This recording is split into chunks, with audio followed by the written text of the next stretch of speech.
It's Madden NFL 23. And the question is, are you ready for some football? It's the Colts and the Browns, and it's all up next.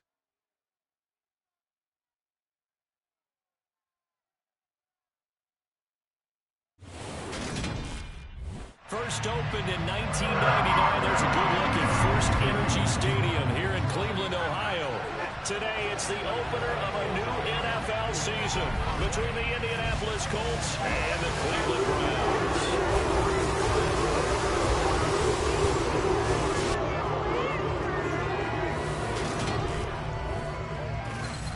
With my good friend Charles Davis. Brandon Gaudin alongside Charles Davis. And CD, you look at the Colts in this matchup. Their offense is a unit that's not afraid to take chances out there, but not always for the better. What do you see them trying to do here? I think they'll continue to take those chances, Brandon, but to me, they have to do it in a measured way. And what I mean by that, they can't just come into a game and throw caution to the wind and just say you're going to run a bunch of gadget plays, a lot of reverses, end arounds, all of those things. They've got to identify the spots where they want those plays to pay off, which means you have to set them up, and then when they present themselves, take full advantage. The game's first play produces 6 yards, brings up second down. Might as well.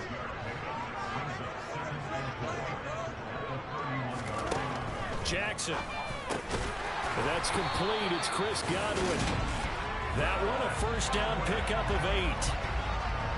It's a game of matchups, and that's why you take your receivers and move them around a bunch, especially your best guys. And when they work out in the slot, you often hear the coaches talk about how great it is because it gives you a two-way go. You can break out or you can break in. That makes it hard to defend. And he'll take this ahead for about 4. Second down coming up. Following the pickup of 4, here's 2nd and 6. Jackson now. He rifles one that's intercepted. And the Colts are going to take possession here at their own 47-yard line. Not something you see very often. Quarterback of his caliber, an opening drive interception. Oh, there's no doubt in my mind that even he's surprised at how that one played out. But we know this guy is not going to stop him from continuing to fire as this game goes along. Probably give a little nod of respect across the field for that one and let him know he'll be back the very next series. So now the Colts will get their first opportunity with a football.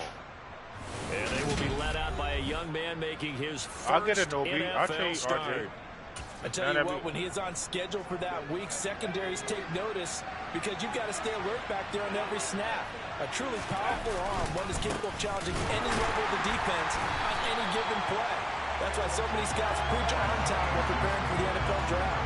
A quarterback with arm strength can make every throw in the book. He's an asset to have in any offense. Well, the opening play of the drive goes backwards. Now they'll come up on 2nd and 12. Now this one into the hands of the tight end, Hayden Hurst. And he's going to get this down to the 35-yard line. That one a gain of 20 and a first down.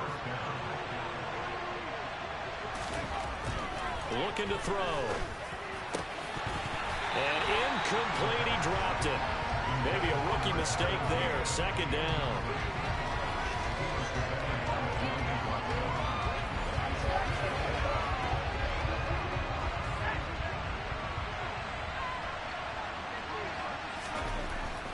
They'll drop to throw.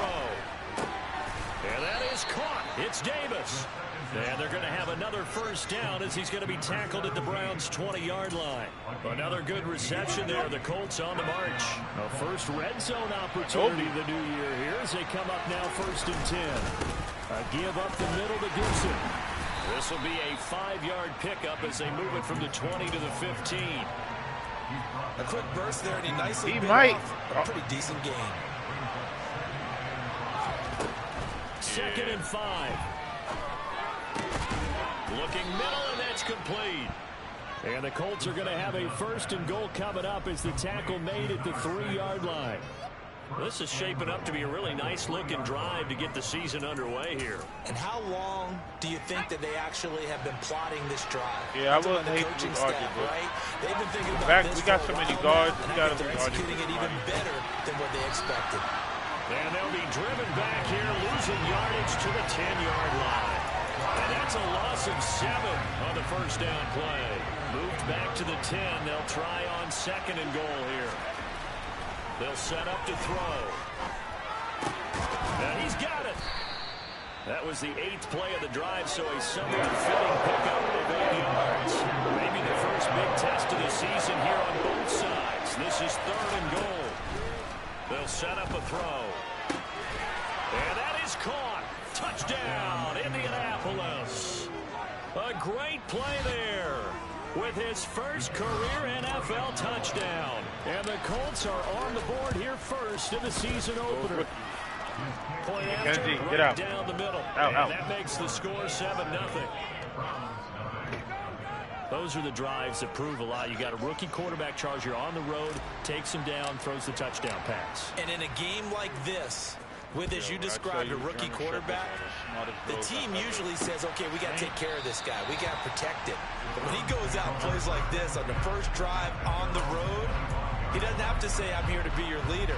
They just need to follow him. God, the shit up so good.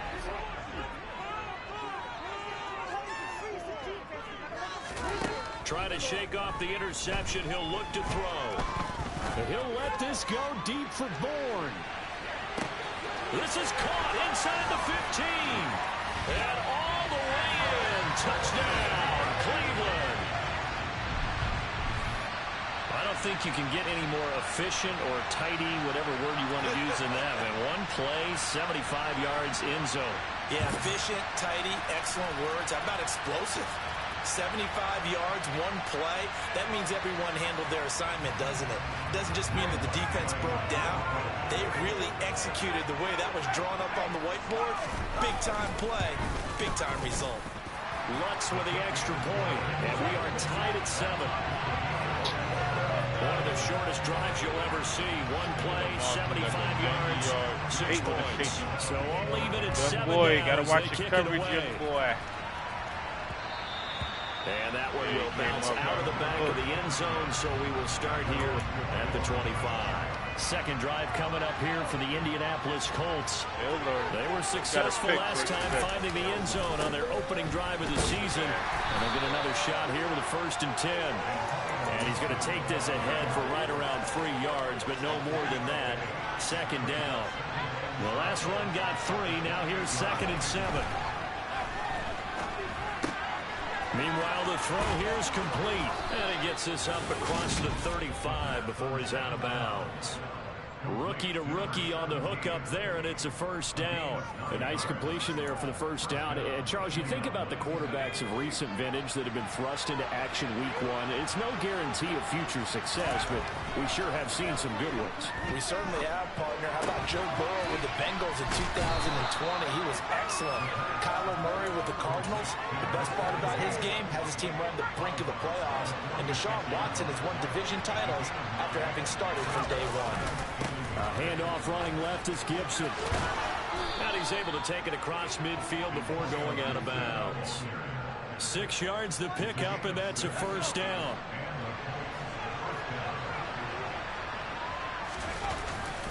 On 1st down, right back to Gibson. And not a whole lot of room to operate there on the 1st down run. He gets maybe 3.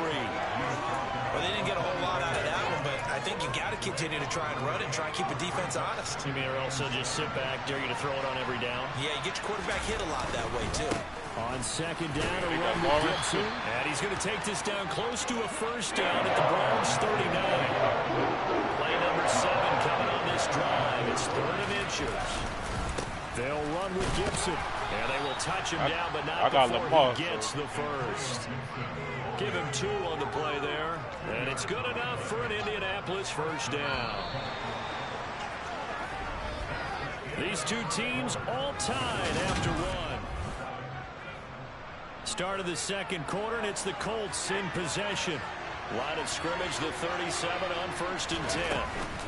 On 1st and 10, it's Gibson. And this will go as a gain of 7 as he gets it to the 30-yard line. So they'll come up after the gain of 7 on a 2nd and 3. Now they'll switch it up here and look to throw. Quick hitter here, it's complete. And he'll be brought down at about the 23-yard line. Another completion there, and you think about the draft back in the spring. He's selected in the first round, getting the start here, as we mentioned, in week 1. It's got to be quite a whirlwind for a young quarterback. Absolutely, because going in the first round, people are going to clamor for you to be the starter right away, but many teams want you to get your feet wet first. You know, maybe just kind of hang out behind a veteran starter. In this case, though, he ascended right to the top roll, and I know he's excited. And he's into the end zone. Touchdown, Indianapolis. Antonio Gibson taking it in from 4 yards out. And the Colts have moved out in front. Extra point splits the uprights, and that makes the score 14-7. The Colts kicking team is out there now, and they will send this one away. Once that momentum ball go up, Dre, you definitely got to play perfect football. Heading out is the Cleveland offense now as they get set to take crazy over they here. make a play. Well, partner, you know, coaches always say that every play is designed to score a touchdown. Sometimes that's not really true, but last drive, that was the case. One play to get into the end zone, and now there he goes, right side. He's at the 30. Lamar just ran an 80-yard touchdown on me. One play touchdown pass, one play touchdown. Cleveland. Well, we've certainly seen this before, CD. No one can quite electrify a crowd like Lamar Jackson, and really don't know what else to say other than that was special right there. I think you pretty much said it all, but I go back to what you said about electrifying a crowd. He's also electrifying us, and we're calling the game. This guy is simply sensational. This one tied at 14 now as he sends this one away. Take it in at the 3. And beyond the 20, but not by much. In fact, just a yard pass there to the 21. Now this offense back out and set to go for their next drive. But right now, we've got a little bit of an offensive masterpiece going on both sides, moving the football, scoring points. It's almost like somebody put the defense on rookie mode in this one. I mean, we haven't even left the first half, Charles, and we're certainly on pace for a shootout. An excellent start for both offenses. The fans have to be enjoying this to see all these points go up on the board. As a former defender, you know I'm not enjoying this at all. But right now, both these teams just trading haymakers. Let's see if anyone... And that's caught inside the 30. And they're going to move it down inside the 25. We saw this plenty last year in college. He loved to take his shots downfield, and that throw, that was a thing to behold there. And I'm really not sure what was more impressive about that throw. Was it the distance traveled or the accuracy involved? Because I'm going to tell you straight up, when you're trying to hit a guy in stride that far downfield, there's nothing easy about it, but he sure made it look easy there. So barely time to catch our breath. Here's 1st and 10 just outside the red zone. Straight ahead, Gibson. And he'll get about 5 here as he'll take this down inside the 20-yard line. And that's exactly what you want on a first down run. Pick up 5 yards, bring up 2nd and 5. The defensive line, though, they've got to figure out a way to out-leverage the guys up front because they all... Touchdown! Touchdown, let's go. Yeah, this quarterback's...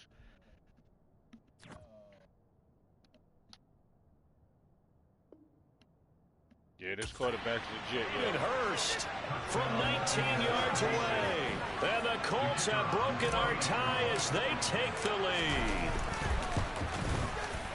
Point after, up and good. And the lead is now 21-14. So that drive, 4 plays. And it culminates in an Indianapolis touchdown.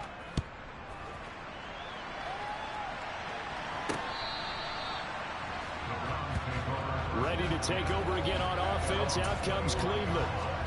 It's going to be pretty tough for them to match their efficiency, Charles, in that last possession, needing only the one play to find the end zone on the rushing touchdown. Yeah, they got that together collectively, didn't they? Total group effort. Although the guy toting the rock, he gets all the credit. It was blocked up so well. The only thing stopping him was running into the goalpost in the back of the end zone. 2nd down, here's an option right. And he went nowhere. Well, he went backwards, back to the 33. He winds up giving a yard back there, and now it's 3rd and 2. They'll come to the line, needing only 2 yards to gain the first here. 3rd and 2, here's Jackson. Rush coming, and he's taken down. That was It's Nick Bolton rushing in and burying him behind the line.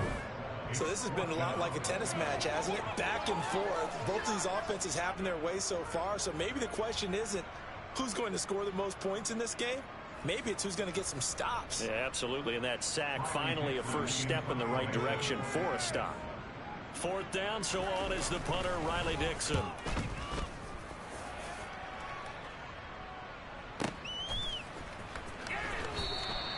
That's going to go in the books as a 55-yard punt. Well done.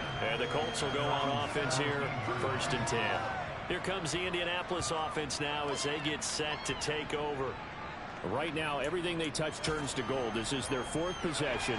Touchdowns on their first 3 possessions. I mean, this defense, they can't seem to stop them. It's like they're on skates. Great analogy, Brandon, because they are pushing them back and winning everything at the line of scrimmage.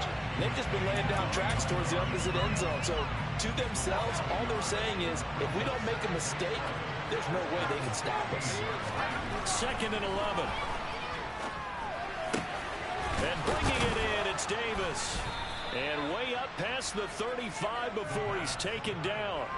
Starting to rack up the yardage here in this first half. 5 catches now and a first down.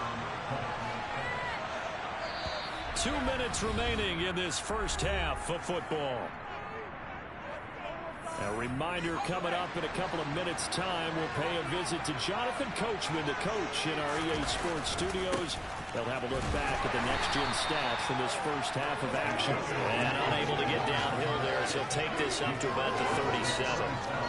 Just a yard on the pickup there, and it'll bring up a 2nd and 9. Back to throw. Got a man, that's Trent Sherfield. And getting this just shy of midfield, they'll spot it at the 49. 12 yards there as they keep this drive rolling. It's another first down. They'll look to throw. He's got his big tight end. That's Hurst. And he goes down, but not before getting this inside the 25. The Colts going to use the first of their timeouts. So as they take it over, we step aside. Back to throw now on first down. That is taken in by Hurst. And he will be brought down at about the 6-yard line. Another first down as he went right back to the same well, this time for 17 yards.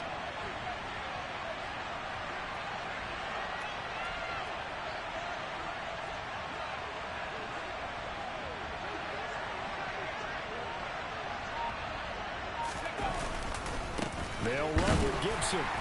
And he goes backwards on this one, losing yardage to the 7. Now another timeout called for by the offense as it comes with 22 seconds to go here in half number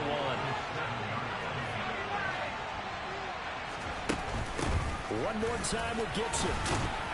And he's brought down right at the 5-yard line. Give him 2 on the play. Now the Colts will use their 3rd and final timeout. And with halftime on the horizon, they'll be out of timeouts from here forward. They'll look to throw on 3rd and goal. The quick slant caught. Oh, he's brought down. And remember here, no timeouts left. They got to get to the line quick. They'll throw now on the final play. And it's incomplete. They cannot convert, and they turn it over. So we've reached halftime. It looks like we'll have to wait another week to get our first halftime report of the season as we move right along to the second half. Welcome back. Halftime over. We are ready for quarter number 3 alongside Charles Davis. I'm Brandon Gordon.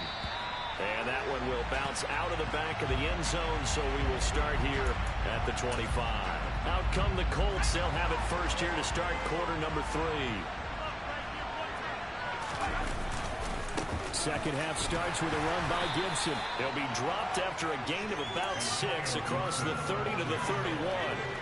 They'll come up now 2nd and 4 from the 31. Once more Gibson. And he'll be brought down right around the 37. Consecutive runs of 6 yards gives him a 1st and 10. Well, you certainly have to give a little credit here because they're playing this game now at their pace. This is ball control football, sustained runs, taking their time, and making it work. He's going to look deep for Watkins. And this one is incomplete. I see the surprise in your face there, partner. That is a rare incompletion from him. He's been on point this entire game. He has percentage completion-wise way up, not that time. Now a man open down the middle of the field. And they're going to have another first down as he's going to be tackled at the Browns' 41-yard line. A good pickup there at 22. So a 1st and 10 upcoming from Browns territory now at the 41. This is intercepted. He was trying to get it to Davis. Picked off by Leonard Floyd. And he's into the clear. Past the 20. And he takes this one back into the end zone. And the Browns defense has a touchdown. Let's look down the extra point. He's got it, and we're all tied at 21. So the defense creating some points, not only getting the interception, but then returning it to the end zone for the pick six. And he'll elect not to return this one, so they'll bring it out to the 25 on the touchback. Now the Colts offense gets ready to head back on the field. Now remember, they were just out here a moment ago through the pick six, so we'll see if they can take better care of the football this go around. And sometimes, partner, I think it's almost better that you just throw the pick six and you come right back out on the field. You're not over on the sidelines dwelling for it for very long. You're not hearing everyone say, oh, hey, you'll get them next time. Hey, don't worry about it. All that stuff just goes right out the window. You're right back out on the field with a chance to atone. And he is met at the line of scrimmage, and he goes down right there. Coming up here looking for 3 yards to pick up the first. On 3rd and short, they'll try and pick it up through the air. They'll get this one complete to Davis. And he is going to have a Colts first down as they're able to get the 3rd down conversion.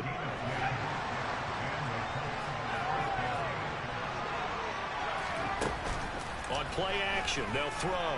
Rolling to his right. He'll check that down to Gibson out of the backfield. He was unable to shake free there, and they'll cover him for a loss of a yard. Well, Brandon, we could see that play developing, and they were hoping that he was going to be able to put a move on the first guy and turn it into a big play. But no such luck. The speed on defense continues to get better and better in the NFL. Pretty nice example there of those guys being able to run from their assignments and finish off that play. 12 yards there as they keep this drive rolling. It's another first down.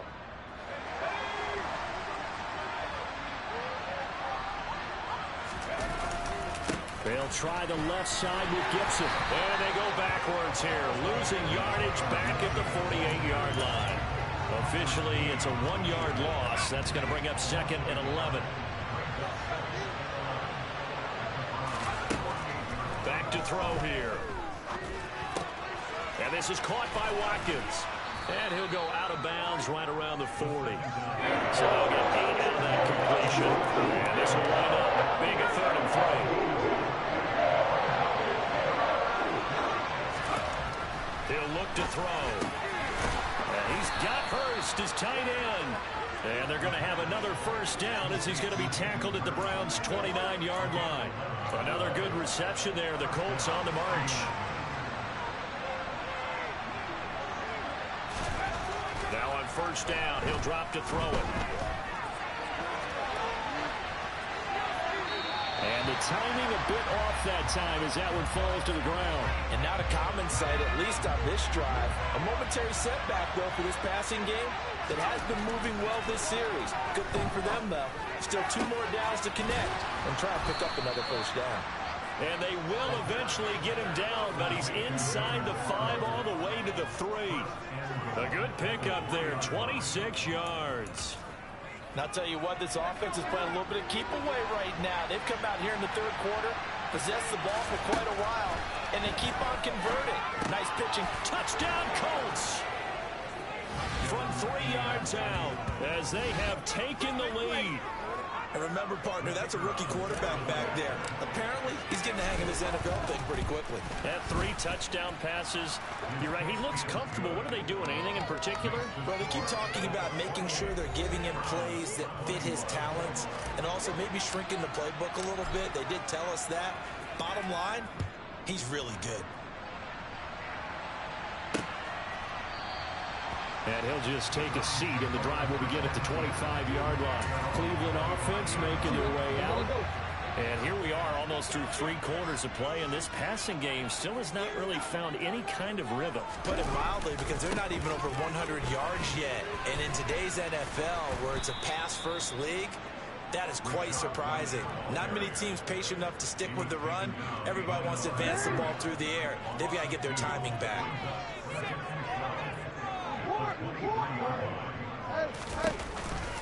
On second down, they'll run with White, and he'll manage only a couple here up to the 25. I have to think a major focus of the halftime meetings had to be figuring out how to create space for the running game to get operating. Well, what you pointed out to me at half seems accurate. That line has struggled to sustain blocks. Yeah, I would agree with that totally. They've got to focus on staying on their double teams at the first level, make sure that block's secured before they slide off and try and chip someone at the second level. Here's Riley Dixon now, as he'll kick it away for the second time. Yeah, he killed me last year, too.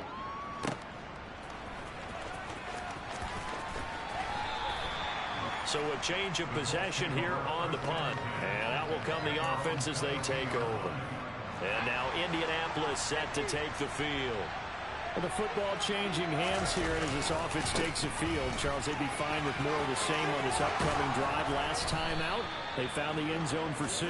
And they're certainly hoping for more of the same, but the game plan, I doubt it'll just be a carbon copy of the last drive, because I think this offense is ready to break out some new wrinkles and try some new things that might be hidden in their playbook. They want to use that confidence to its advantage while also keeping the defense from anticipating what's up next. And he gets this to the other side of midfield across the 45 before going out. It's another first down, as this time they get an even 20. And passing yardage-wise, now up over 350 in this game. Pretty nice performance. Definitely that, which usually means you're putting a lot of pressure on guys trying to cover. If you're a defensive back and they put over 350 yards on you, you've had a long day. The key to everything. And we're back now here in Cleveland. Just week dog 1, pound, already plenty of intrigue with the games going on, and this one no different as we come up on a 1st and 10. And some room to roll now. And this defense not ready for that one as he'll take this down inside the 25. 99 yards rushing for him now as he has been tremendous all day long. They'll go again with Gibson. And he gets it inside the 10 to the 9. 15 more there, and they're on a roll. It's another first down. I had straight Tommy Dukes playing quarterback last year. A handoff from Gibson. Oh, no, he lost the football. Gibson, you fuck with the run? Wow. And a big turnover there as his guys will get the football back. Well, that takeaway, partner, right there. Wow, Gibson, that was a game. Execution and absolute belief. Nah, it's 6 minutes left, but I would have been up by 2 scores. And go, this thing's pretty well done. But they still thought to themselves, if we can make a play, we give our teammates a chance to win it. Yeah, and that's exactly what they did. And able to find a little space. He gets us up that over was the 15 to the 16. The last run got 6. Now 2nd and 4. They'll go up the middle with White, and he'll get it up here this time to the 21. A gain of 5, good enough for the first down.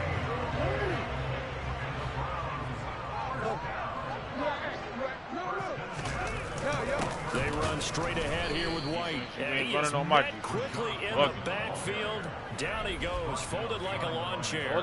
2 yards the loss, 2nd and 12. He continues to struggle to find a crease to break off a big one and might need to just put that aside and just try and ram his way forward and get what he can.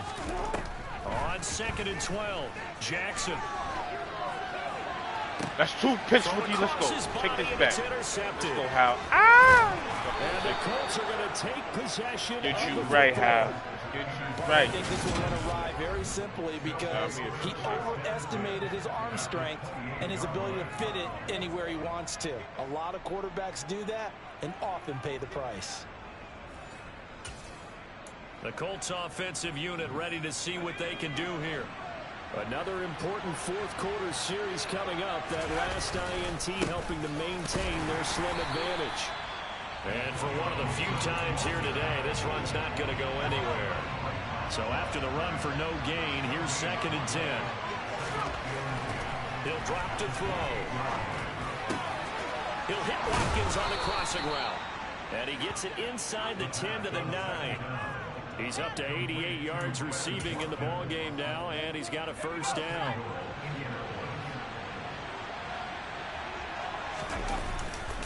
Here's a give to Gibson. And nothing doing. He's immediately taken down at the line of scrimmage.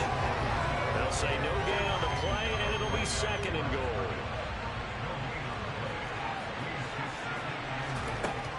From the shotgun, he'll look to throw. And a quick throw here, that's complete. And from the 9, they get this to the 5-yard line. So a nice throw there. And, CD, I have to think you've been impressed with what you've seen thus far here in his debut. Now, you know me well. I have been impressed because what I've seen is him starting to... A touchdown! A great effort there. Making quite a splash with his 2nd touchdown in his NFL debut. And the Colts are closing in on a winning start to the year as they extend their fourth quarter lead. They have to love seeing that from their young quarterback here in the fourth quarter, able to further that lead with a touchdown pass. He didn't go turtle, did he?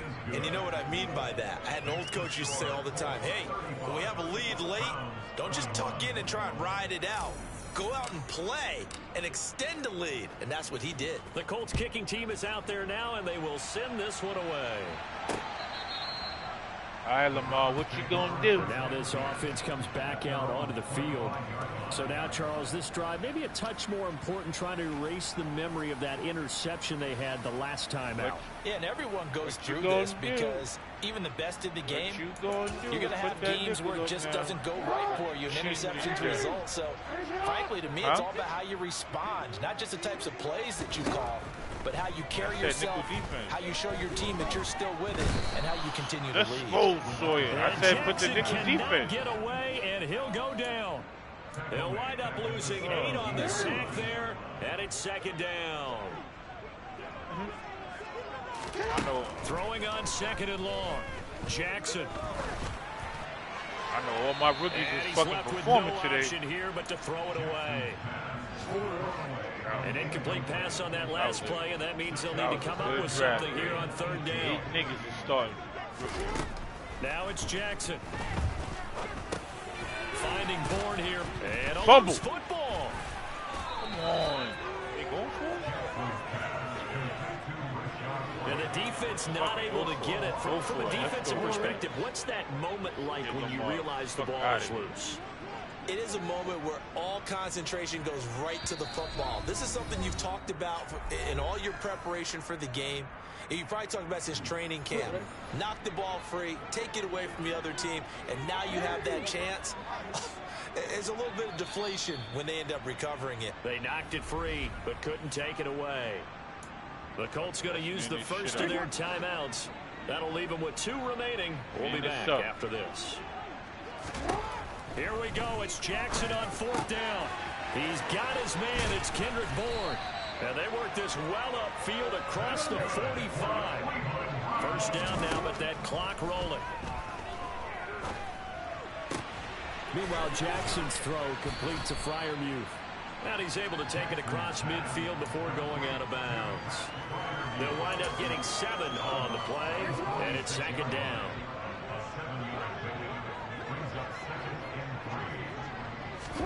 Jackson to throw.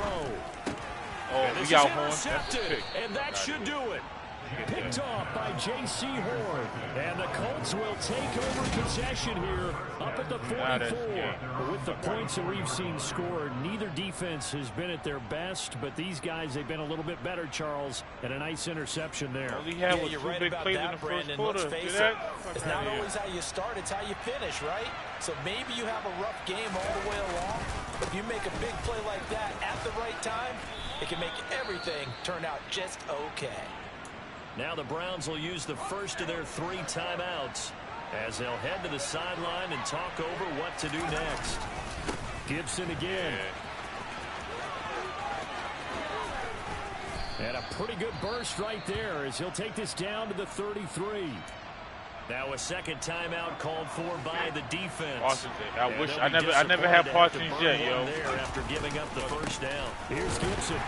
They're going to snuff this play out behind Giants got a squad, B. We have not seen that much today. Now the defense will burn their 3rd and final timeout as they'll talk things over prior to this upcoming second down play. They'll run. It's Gibson. 141 yards rushing for him now as his sensational afternoon continues. They got to get to the 23 here on 3rd. A give to Gibson running right, and he'll be brought down at the 28, and that is well short of the first. They'll get a couple yards on that one, and that'll bring up 4th down. And well, they could just run this clock out, but here is the field goal unit on 4th down. And this is right down the middle as he puts it through, and that will extend their lead even further. Yo, my kicker is like 4-3. Maybe it's time to get the kicker a little work, and he's able to connect there. I love that empathetic side of you. You're worried about him getting some action, getting to be a part of the game. I got a jockey. Nah, I got a worse. I got they play, boys. They play. I got a Hawaiian nigga, B. No thought to bring this one out. He'll just go down to a knee, and he'll take over at the 25. Charles the Beast, I tried to give him 140. He still turned me down. Trust me, Dre. I was trying to give him the baggy bag, right? But my bar was on negative red. He's like, what the fuck out of here? And whatever promise they showed in the preseason has not translated into week 1 because they have not been particularly competitive here at home, no less. Oh! That his pass is Rookie got 3 picks. Let's go, Rookie. Ooh, Rookie said they got 3 picks. I need that upgrade. As they get it up to the 43-yard line. Yes, folks, that is his 3rd interception, and I'm going to use one of the most overused phrases in football. He's a ball-hawking safety. I love the way that you called for the shot there. That's perfect, though, because there is something to that. Being a safety often allows you freedom to roam around a defense, maybe not a specific assignment. Today, his assignment, find the football, and he's done so quite well. All right, let's take that knee, Papo. Take that knee, Rook. Fuck out of Cleveland. They go down to a knee, and the new campaign off to a good start. It's a win here in week 1. Well, CD, always a little extra excitement for week 1, and one of our early window games here in week 1 on a Sunday comes to a close. Good to be back in the booth with you, my friend. And it's good to be back in the booth with you as well. And we know that not everyone's going to start the season 1-0, right? Half the league is going to have a loss on their record. But everyone's going to have to build off of that opener. And how many coaches tell us every single year, you make your most progress between week 1 and week 2. We'll see how both of these teams progress the rest of this season. Yeah, my defense going to be so for the Colts, hey, you get a win, you get it on the road. You can't ask for much more than that to start the year. And they'll return home next week to take on the Jacksonville Jaguars. Meanwhile, for Cleveland, they go down to defeat here in the opener.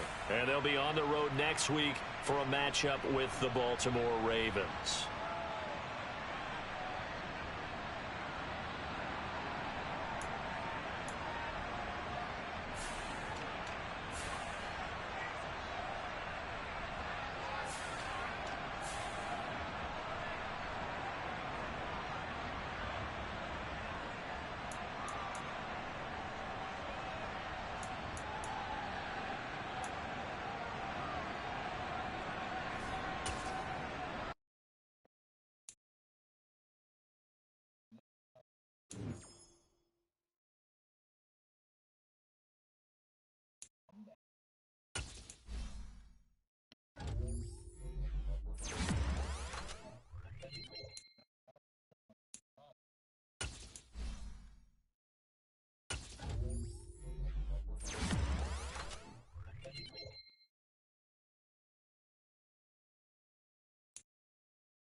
Dre, how your game going, Dre?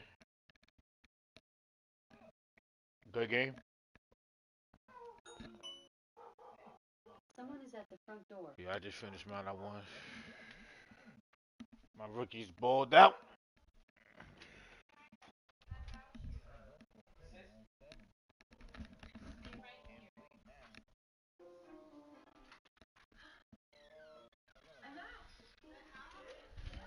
Check that shit right now.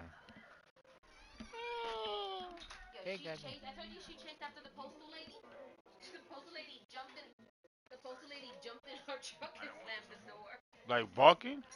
No, like, ooh, you're outside, and she was like, jumped in the car and went, shoot, and she was just like looking, and Kenzie's like, Your first chase. Good job, girl.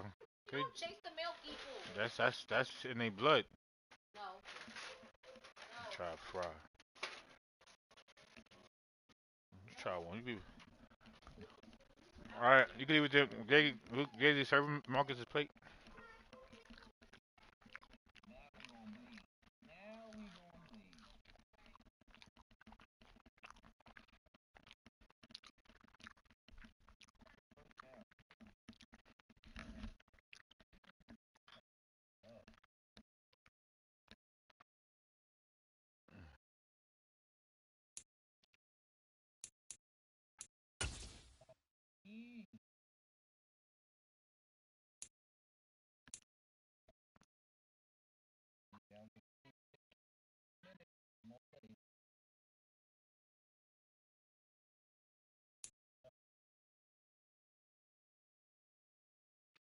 Damn, 31 first down to 5. Y'all bust these niggas.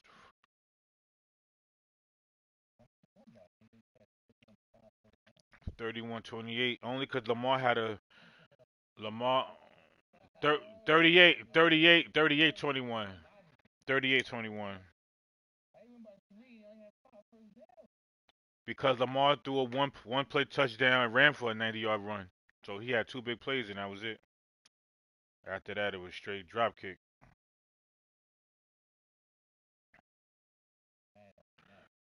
Offensive passing yards. 100. I shut him down. You only had 5 first down. Defense went crazy. I got a good defense. And then that rookie strong safety made it complete. Sam went crazy too.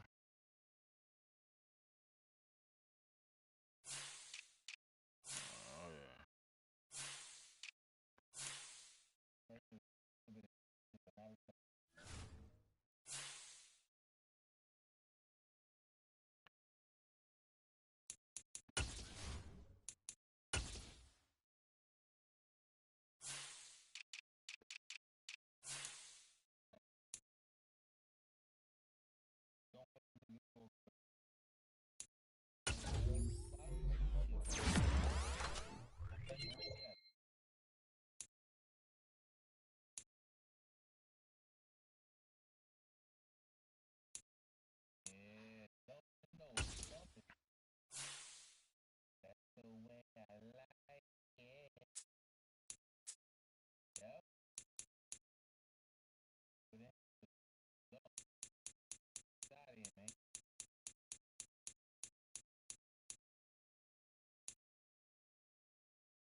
Who said that?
Nah, B. Not yet.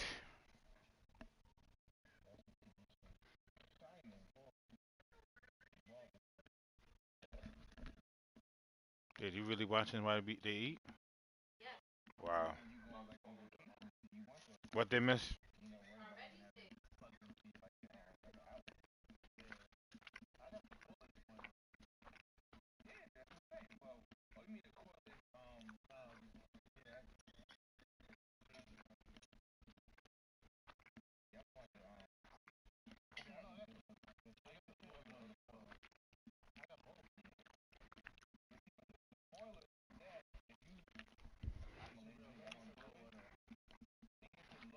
Veggie sticks.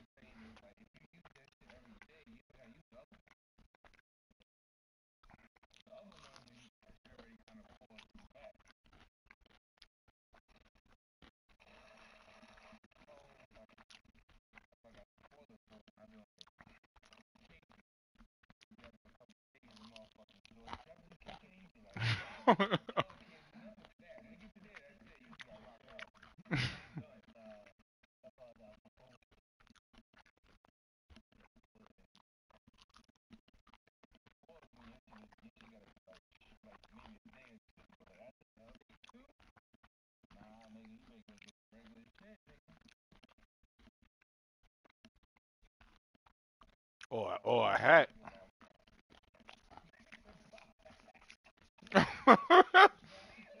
Immediately.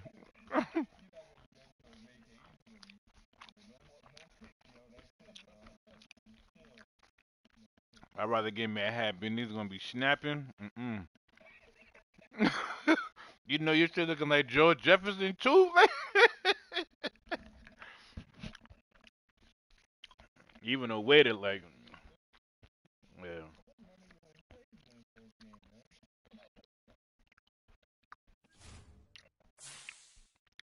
I might have won. I might have won the week though, man. I might have won Player of the Week, man. We'll see.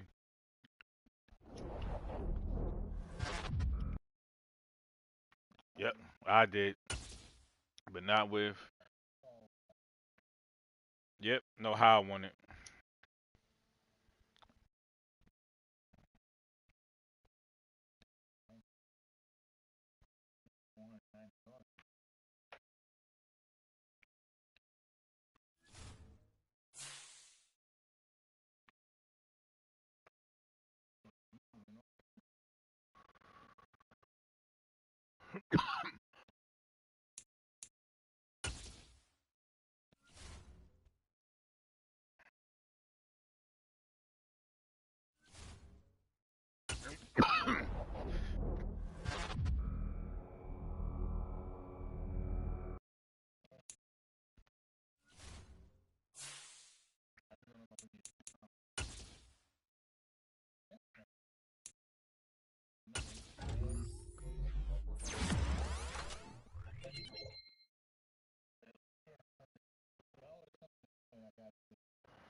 Yeah, you fucked that up in vac. Yeah, fuck that.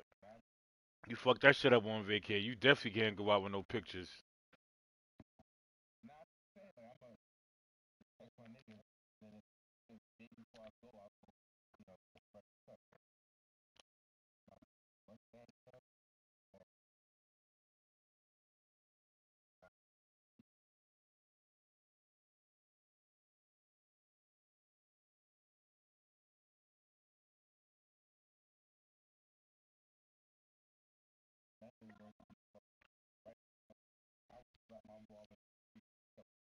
Yeah,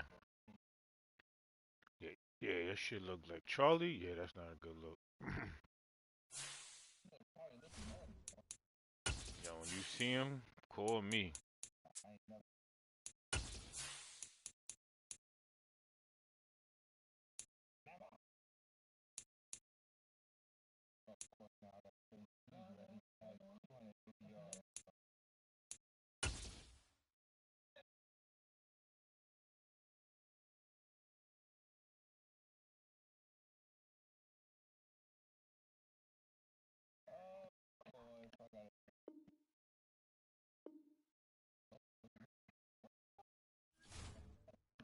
Yeah. Never seen a game that has so much bugs in my life, B.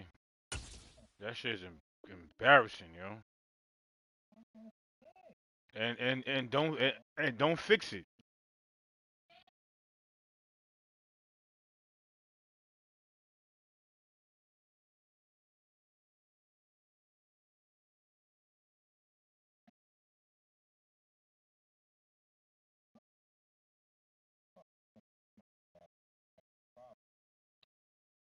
Yeah, that whole division is crazy.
EA Sports coverage of the National Football League is on the air.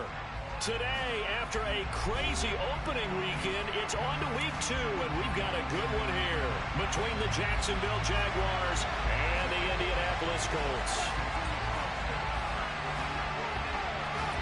Two teams here, each off to 1-0 starts as this one is underway on EA Sports. And that'll carry over the back line of the end zone for a touchback.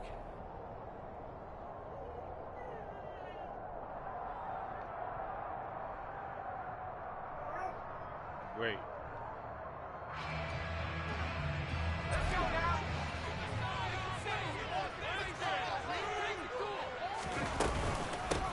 They'll start on the ground with Gibson.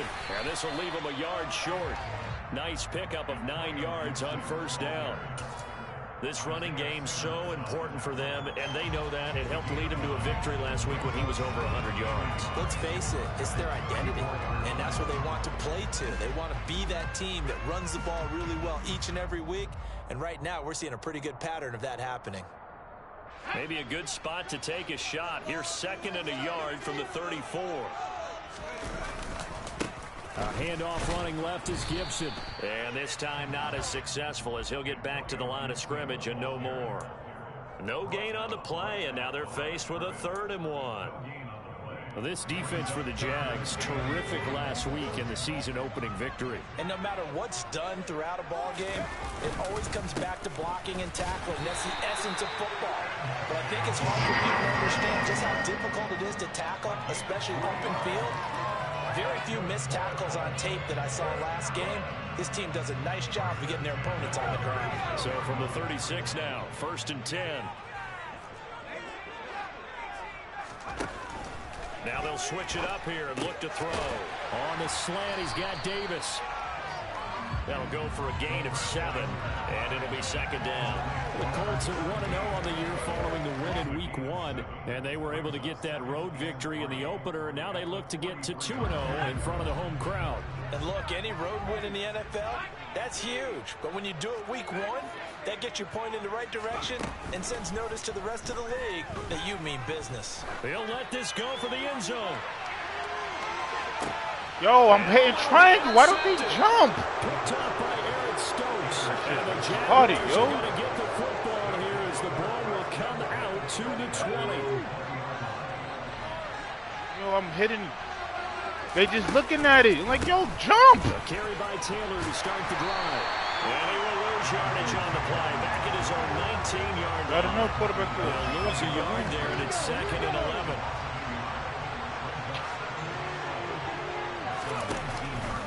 Play action fake. They'll look to throw. And he'll be brought down by the Colts. They push him back 8 yards that time on 2nd down. 2 plays so far, run and a pass attempt.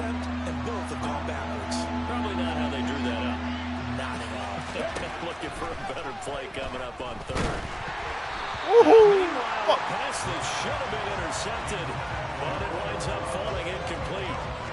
On fourth down, here's Presley Harvin on to punt. He steps into this one, and this is a rocket. It's taken to the 26. Call that one an even 60 yards, 6-0. And it will be 1st and 10 as they take over.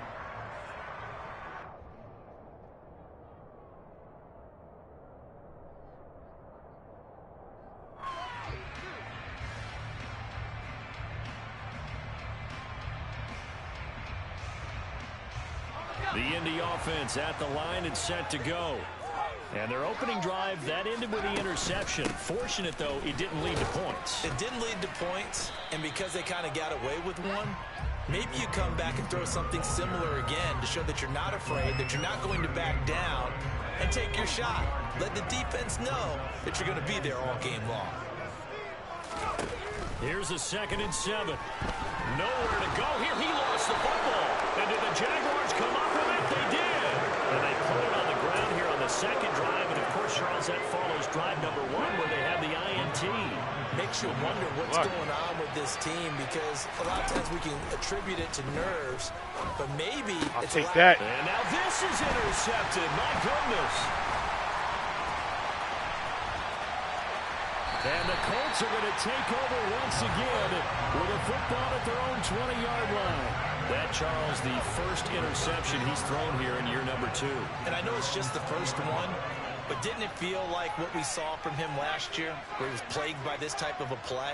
And they thought that, you know, over the offseason, going into a second. Now the pressure comes and he goes down. Just inside the 10, back at the 9.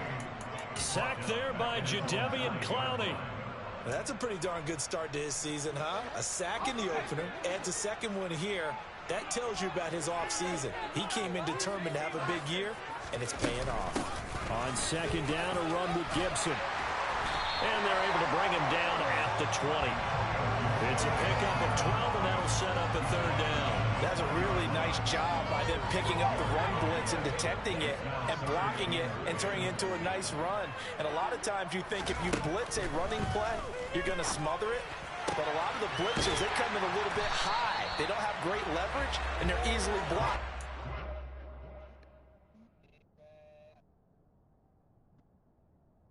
All right.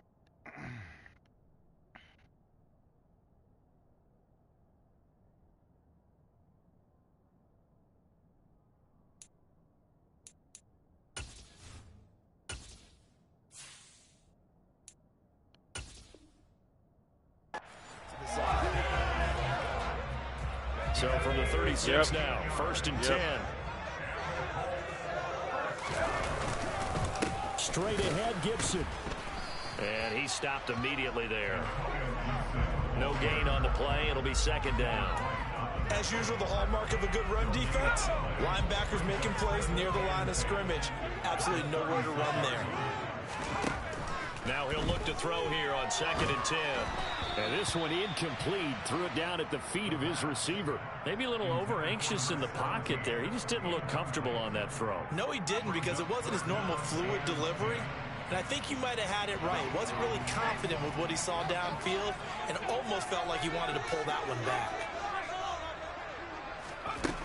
On 3rd down, he'll drop to throw. Going deep here for Watkins. And unable to connect. Incomplete.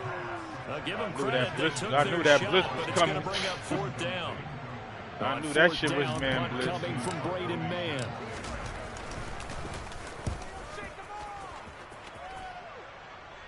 Oh, I should have angled it better. Dang. And that hits at the 6 and carries into the end zone for a touchback. Jaguars come to the line to start their next drive. And for this offense, Charles, you got to think kind of crucial here to put something together on this drive, because remember last time out, they threw the interception on the very first play. And you can't afford to let this defense keep building any more momentum. They're playing awfully well, and they're awfully confident right now. To me, it's time to attack and take some of that momentum back, but make sure you're selective in doing so. understand where you want to throw the football and make sure it's open before the ball. He don't fumble. That It'll be a fucking loss kill. of full 3 yards there, and it also brings up 3rd down. They need a crafty play call here. 14 yards is what they need to try to convert this thing. Now on 3rd and long, they'll look to throw. Thank you, man. About to say, break that up. I know this offense was expecting to do big things, but it certainly hasn't turned out that way, at least not through the first 3 drives. They're definitely going to have to put their heads together and start concocting some offense that'll move the ball downfield. Take it in at the 22. 21 yards. Well done on the return. And they will take over 1st and 10. The Colts come to the line ready to start their next drive. Now, early on, you know, Charles, every game could be called a measuring stick game. But I think when it comes within your division like this, it's a measuring stick game with a little extra injury. I would agree with that totally because all division games have a little extra to them. But I like where this game is situated because at this stage of the season, it has that little extra juice. But looking for Watkins, and it's intercepted. Isaiah Simmons picking it off. And the Jags are going to have great position here. They are mad. I ain't paying. Midfield. They've got good starting field position as they come up here 1st and 10. Just shy of midfield at the 49. Fuck. Got a man over the middle, and it's complete. They'll get this one down near the 20-yard line. Just shy of the 20. No score after 1 on EA Sports. That was the first completion?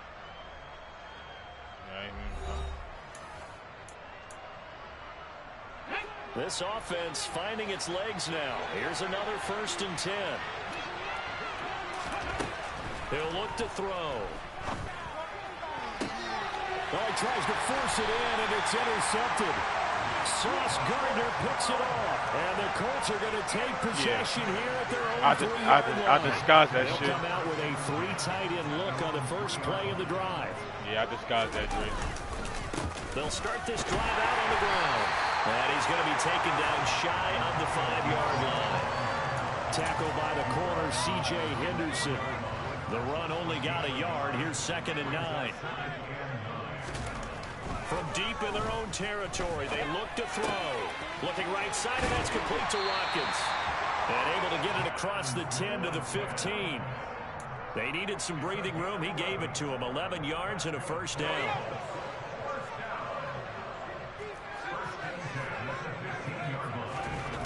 Back to throw. And Davis with it left side. So the completion good for just 3. And that'll make it 2nd down.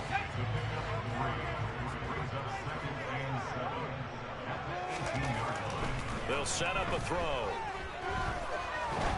Dude, that shit It's way incomplete. Took a shot, couldn't connect.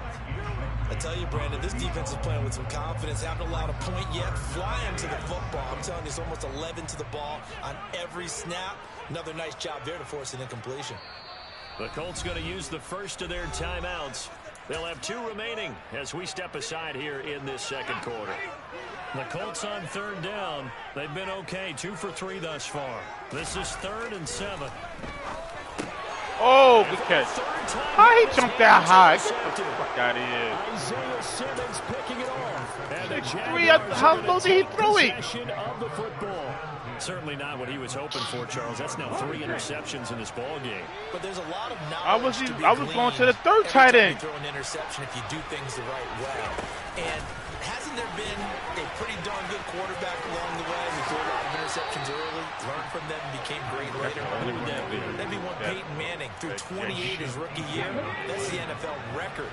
How'd things turn out for him? I think okay. He's a guy in all the commercials now. Yeah, I think he's doing okay. And he takes it in. Touchdown, Jacksonville. A great play there. His first touchdown of the new season. And the Jaguars post the first points of the ball game as they take the lead here in this 2nd quarter. Extra point right down the middle. And it's now a 7-0 game. Here's the Jaguar kick team now as they run up and send this one away. And this will not be brought out. It's a touchback. The Indy offense at the line and set to go. And they've sort of lost their way, partner. How do they recalibrate and get this proverbial train back on track? Well, this is where leadership really comes into play. How's the head coach handling it? The offensive coordinator? Sometimes they just make a joke. All right, guys, had your fun? All right. Throw it out the window. Yeah, let's get back on track here. And sometimes that'll work just fine. I guess it's time now to lean on that leadership. And they'll get it up just short of the 45 at the 44.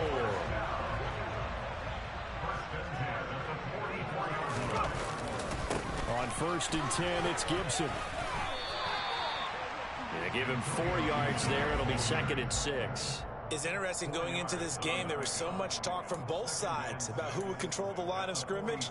I think we've seen who has it in this one so far. Well, they've bottled him up. He's barely averaging over 3 yards a carry right now. On 2nd down, here's Gibson again. And he's down right around midfield after a gain of 2, maybe 3.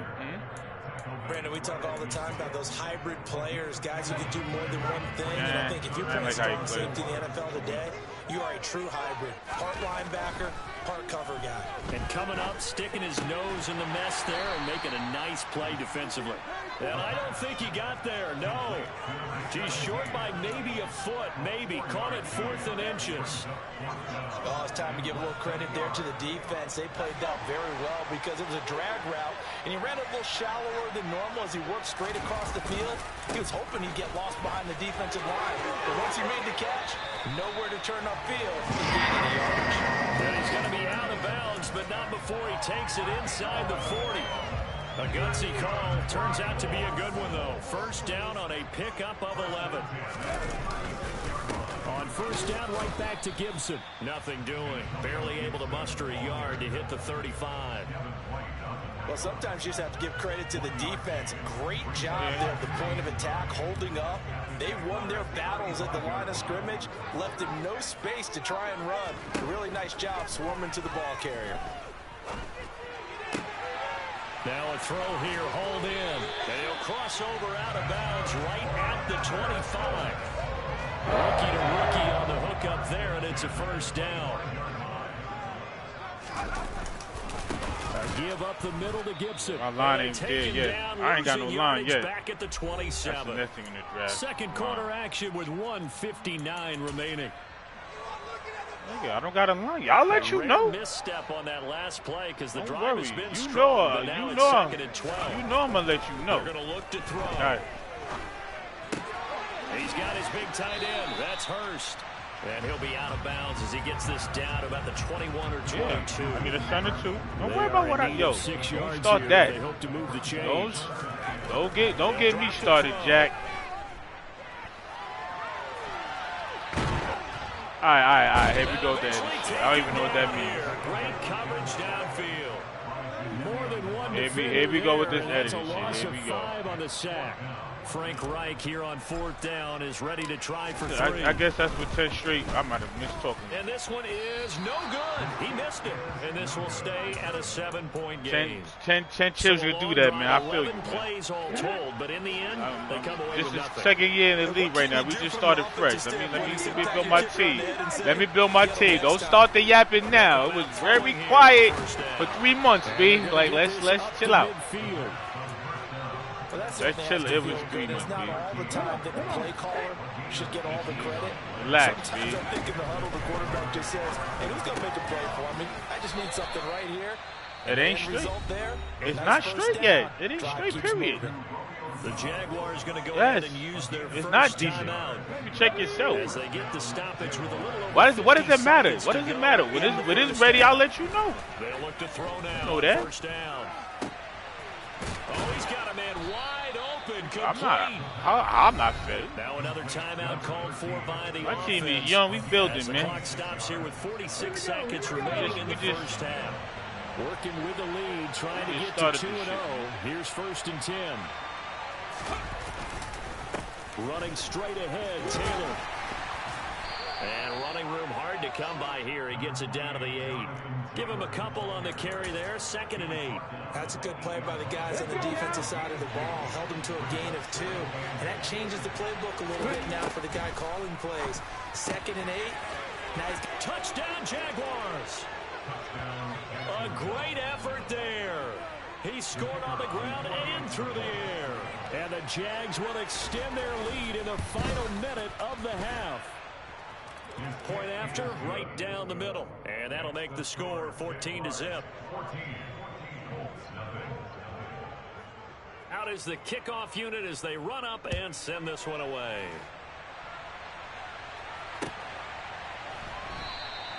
And not wanting to risk anything here late in the half, he'll just take a knee and they'll bring the football out to the 25. The Colts come to the line ready to start their next drive.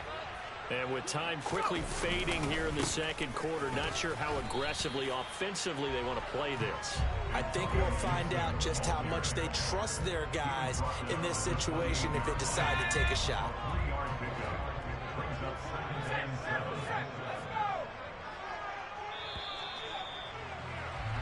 So we have come to halftime in what's already a 2-touchdown game.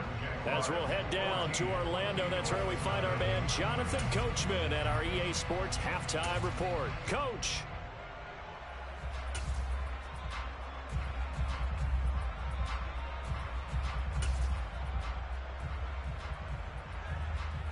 Welcome back. Charles and I settled into the booth, ready for quarter number 3. The Jaguars in possession of the lead, and they will get the football as we are underway in this second half. Taken at the 15, a short kick, and a decent return out to the 27-yard line.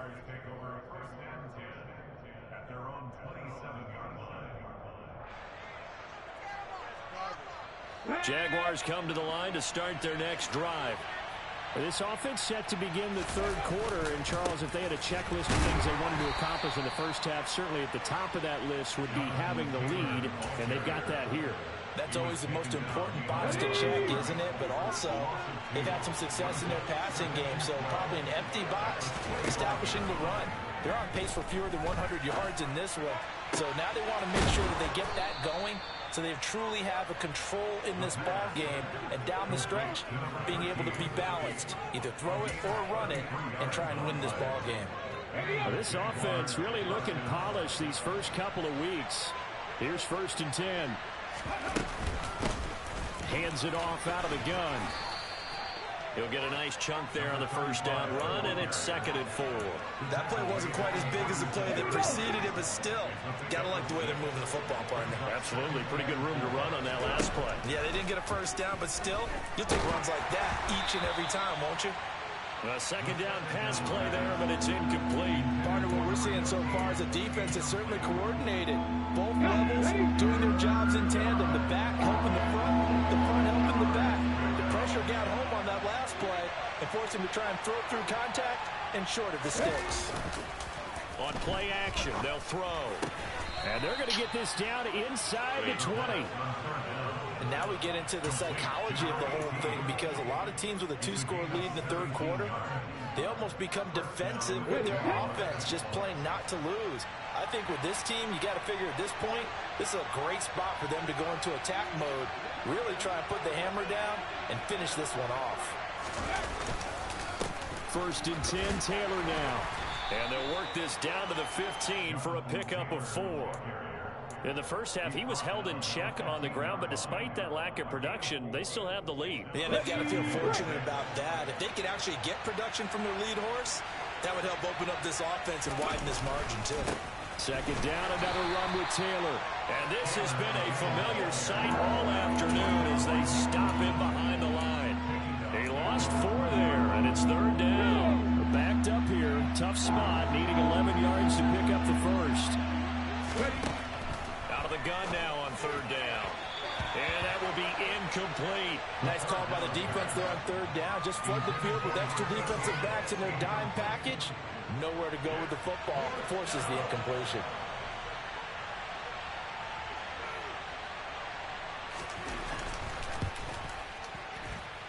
And his kick here is good. And that will extend their lead even further. Well, they picked up right where they left off in the first half. First drive after the break, they come away with 3 and increase that lead. Yeah, and you just want to keep building on that lead, don't you? Whether it's 6 points or 3 points, take everything you can get, keep maneuvering, keep adding to it, keep making it difficult for them to come back.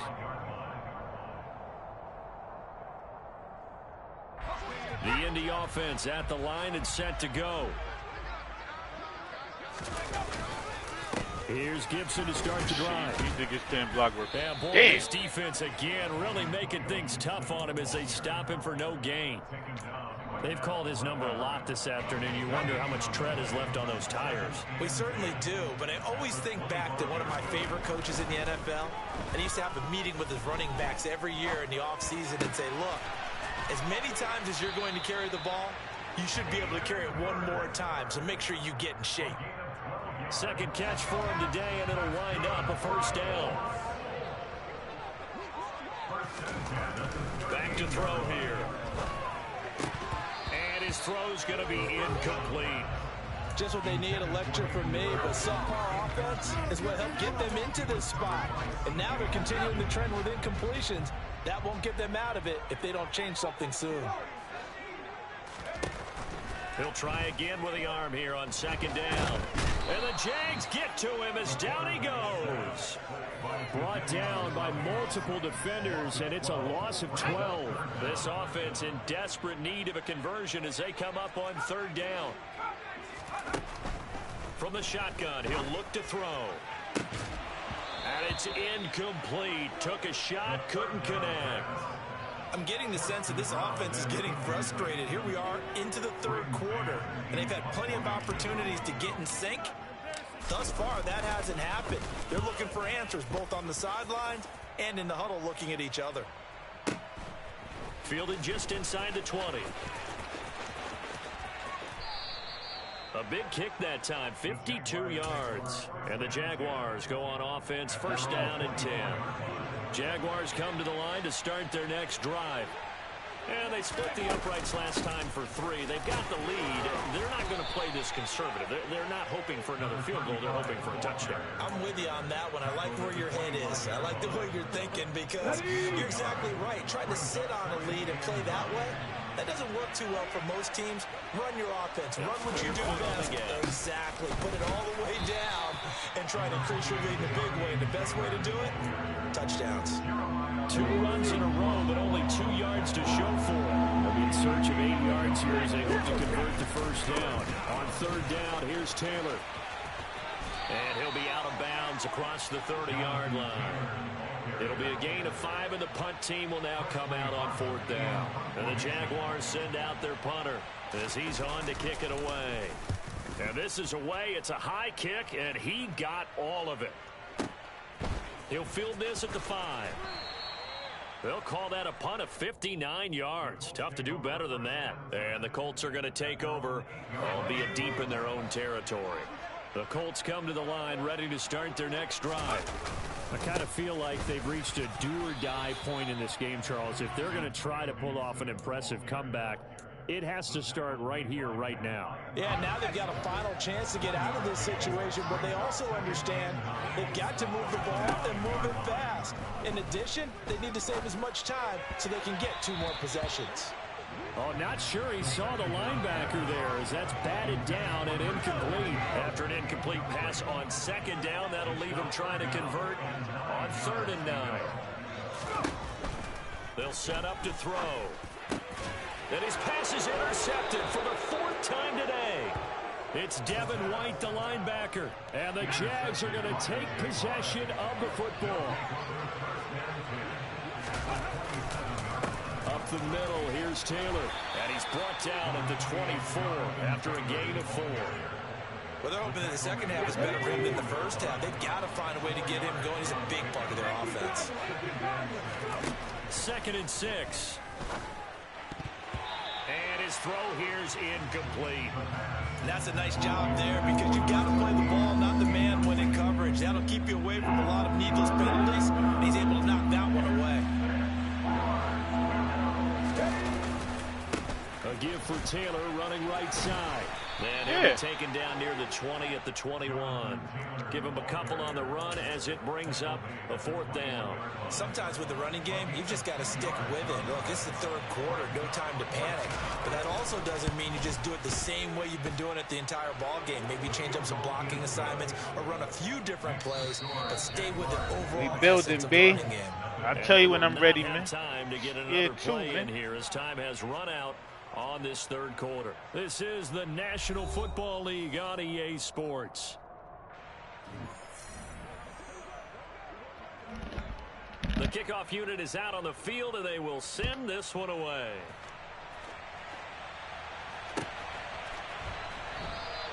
And this will not be returned. It'll come out to the 25.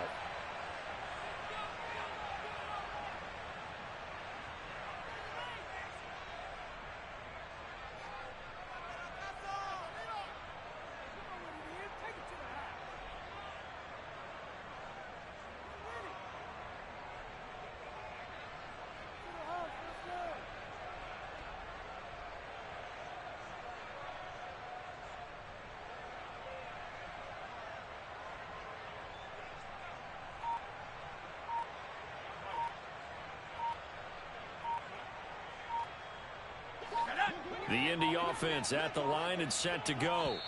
Well, it's been a struggle so far for this offense, Charles. It's not only that they haven't been able to put the points up, but really stringing yards together has been a real issue for them in this one. I'm so glad you brought up the yardage because I was thinking to myself, we've seen a lot of NFL games and we've seen our share of lopsided contests, but in almost all of them, both offenses have put up at least 200 yards in a game, but not in this one. This has been a display of offense that, frankly, I think the two of us have watched from behind our hands, trying to spread our fingers wide enough to actually see the result. 2nd and 15. And that one off the mark behind him, incomplete. And that's another play that's painted the picture of this game overall. It's been a blowout. It's been continually fueled by big turnovers and stops for one side and an inability to advance the ball from the other. Yeah, that one's going to be knocked away and incomplete. Well, we've talked about it, CD, but it bears repeating. They are struggling to throw the football. All the interceptions and more incompletions. It just doesn't look like things are in sync out there. I would agree with that, and it's not a good day when you feel like an incomplete pass is almost a win for you because it wasn't intercepted. And I think the receivers now, when they're running their routes, they want to catch the ball, but they also want to make sure that the defenders don't take it away. It's just a 32-yard punt with no return.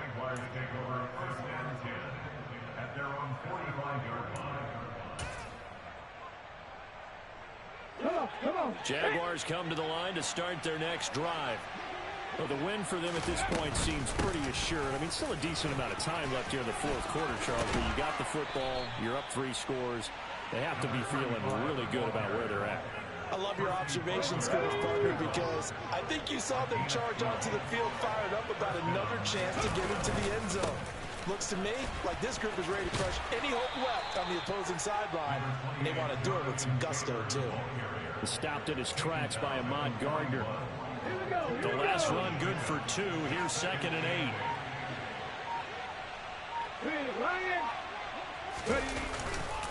8. Again, it's Taylor. He'll get it to the 40. He broke a tackle there, but couldn't get much further. They follow up the gain of 2 with a gain of 1 that time. Brandon, I've got to think this offensive line has got some smiles on its faces. And I know it sounds crazy, but they practiced for this back in training camp. They knew they'd be in situations where there'd be extra defenders in the box coming after them, trying to keep them from locking down a game. Right now, they want to show the world they're up to the challenge. 16 yards that time on the pickup for the Jags and a 1st down. And sometimes things come together exactly like you want. It's not just been the volume of carries he's had in this contest. It's been the production as well. On the handoff, this is Taylor. And nothing much materializing there on the 1st down run. He'll get a couple, and that's it. Nice job there on the tackle. Keep him to the short gain. And, of course, he got some good news this week. He was named AFC Defensive Player of the Week from last week's effort. And part of the reason he got that award, because of plays like that. Not every play is spectacular. Not every play is for a loss. Make the plays that are in front of you, keep it to short gains, and you pile up statistics. 40 yards on the ground for him now as he's done that on 15 carries. All runs on this drive so far. It's 1st and 10. Now a give to Taylor. And he'll get this one down to about the 10-yard line. 2 yards on the pickup there. It'll be 2nd and 8. Just 2 minutes remaining here in the 4th quarter of what has been a one-sided affair. They're looking at a 2nd and 8 now from the 10. They'll try and run some clock here as they keep it on the ground. And running room hard to come by here. He gets it down to the 8. A minimal gain there on the 8th play of the drive. Well done to sniff that out defensively. He had it diagnosed pretty quickly. I love that description because diagnosed is perfect on that one. Read his keys, made the play, and he couldn't even get going moving the football. A loss of a yard, and it brings up 4th.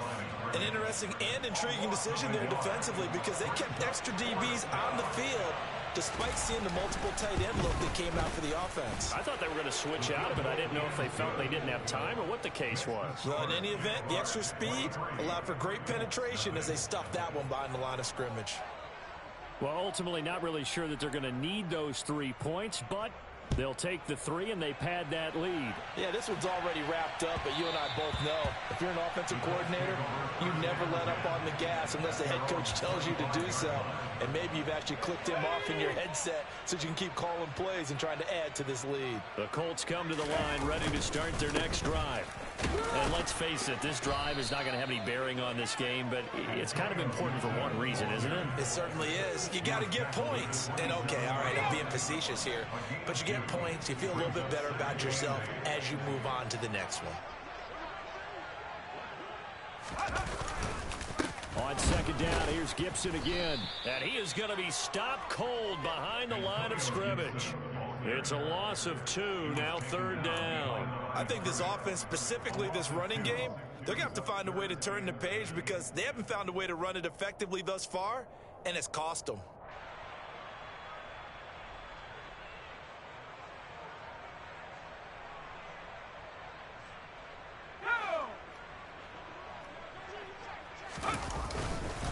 On 3rd down, here's Gibson. And they're able to get this one across the 35. So this will be a win for Jacksonville. And this was truly a total team effort, Charles, on both sides of the ball. No, they absolutely pitched a shutout, so it can't get much better than that, right? The defense led the way, but the offense did their part as well. They moved the ball up and down the field. So you've got to like what you see.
It's too early. It's too early to be yapping, man. I ain't yapping back,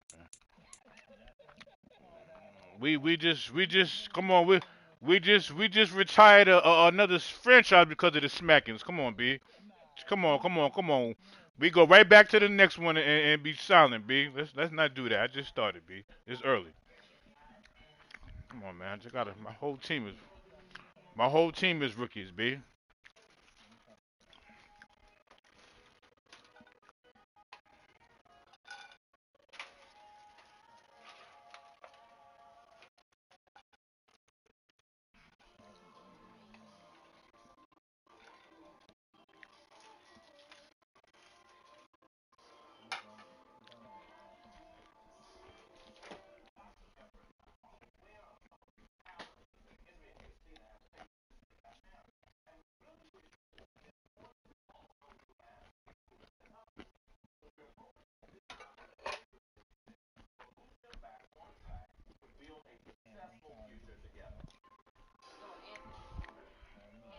I know that. I'm talking to you.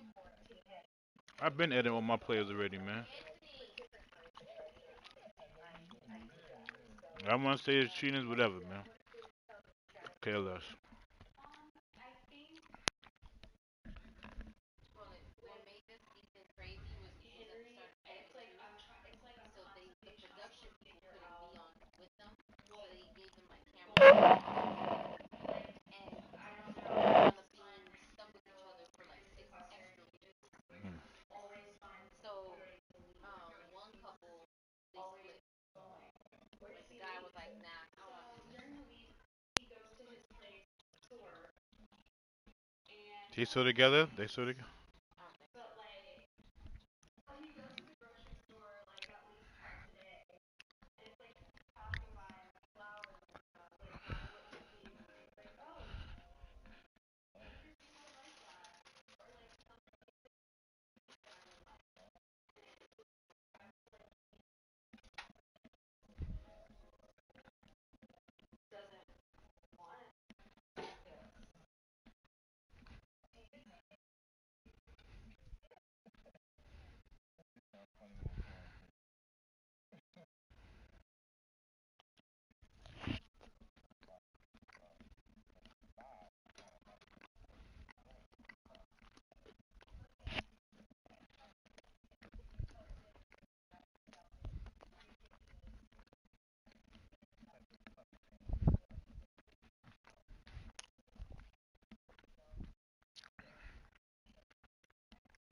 My shit ain't working.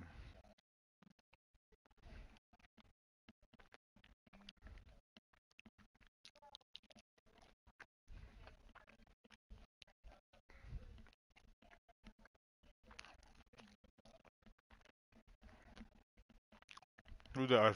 The receiver? Nah, I'm good. Thanks.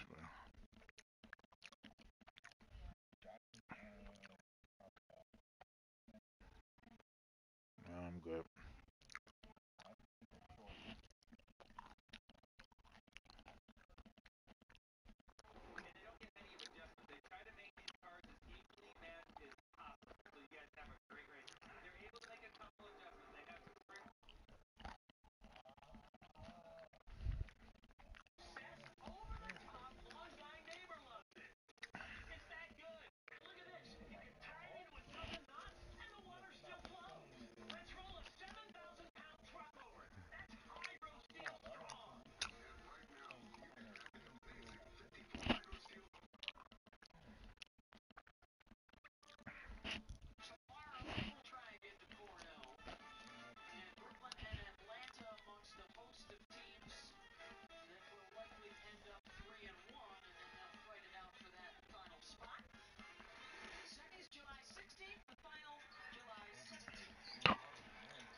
It's week 3 of the National Football League, and today's clash of...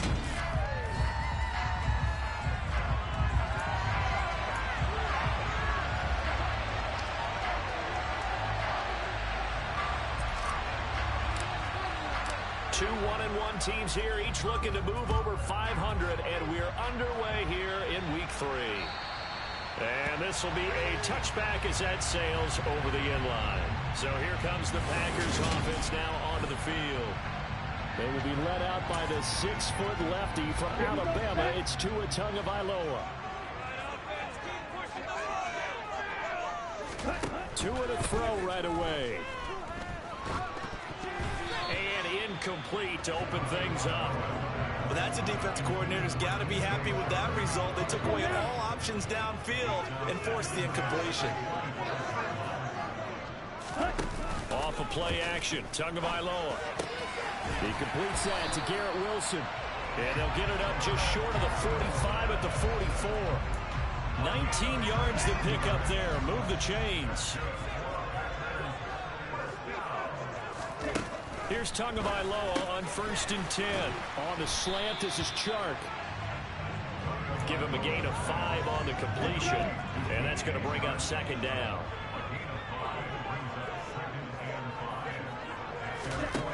From the gun, it's Tua. That's once again complete to Chark.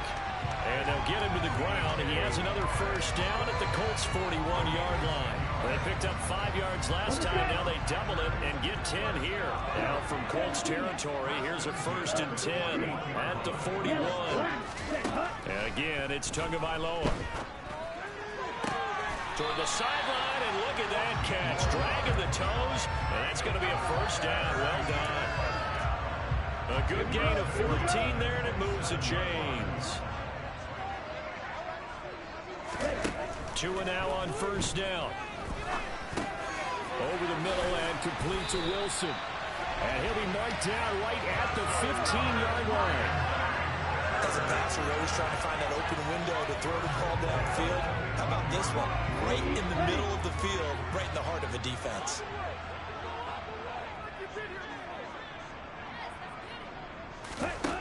Inside the red zone here, they'll look to throw. Connecting here with Chark on the out route. And that's good for a gain of 6, and that'll bring up 2nd down.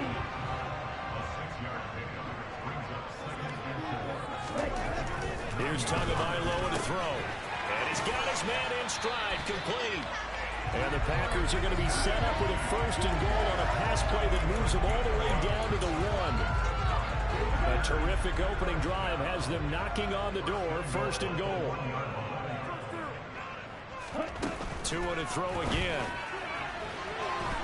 A quick throw knocked away and incomplete. Well, anytime he reads man coverage, I don't think it's going to be the only time he'll try and hit that route to the outside in this game. He'll test the perimeter, but that time they were up to the challenge. Harris is not going to get in here as they push him back to the 2-yard line. They lost 2 there, and it's 3rd down. Check right. Check pink. Opposite street, yellow, line. Again, it's Harris. Trying to find a lane, but he finds nothing but defenders. Stop for no gain at the 2-yard line. What a stand so far defensively, and now that's going to bring up a 4th and goal. Defense didn't budge on 3rd down. Now what are we going to see on 4th? We are soon to find out, but does this feel like old school football or what? Oh, right? yeah. This is an old-fashioned goal line stand. I know what I would call on offense. I would go for it. I want some time. And he fires one that's intercepted. Picked up by Noah Igbenogany. And the Colts are going to get the ball back on the turnover. They hold on 4th and goal. Oh, they were so close to the goal line, Charles. 4th down, they figure, well, we'll go for it. But the decision to pass winds up being a bad one with that interception. Well, I think you said it really well. They may have just figured we're this close, we may as well go for it. Or they had a plan right from the beginning coming into this game to be aggressive. In any event, it didn't work out for them. So now the Colts backed up to start their initial drive. And they will be led out by their rookie quarterback. I love with this quote during the week. If I were a defensive back, I would have wanted to play against me last week as well.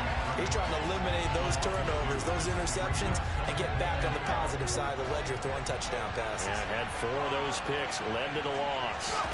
Here we go on 2nd and 12. He'll hit Watkins on the crossing route. The gain of 8 there on the play. And that'll bring us to a 3rd and 4. In search of 4 yards here to pick up the first down. They'll look to throw. Pass caught. It's Davis on the crossing route. And he is going to have a Colts first down as they're able to get the 3rd down conversion.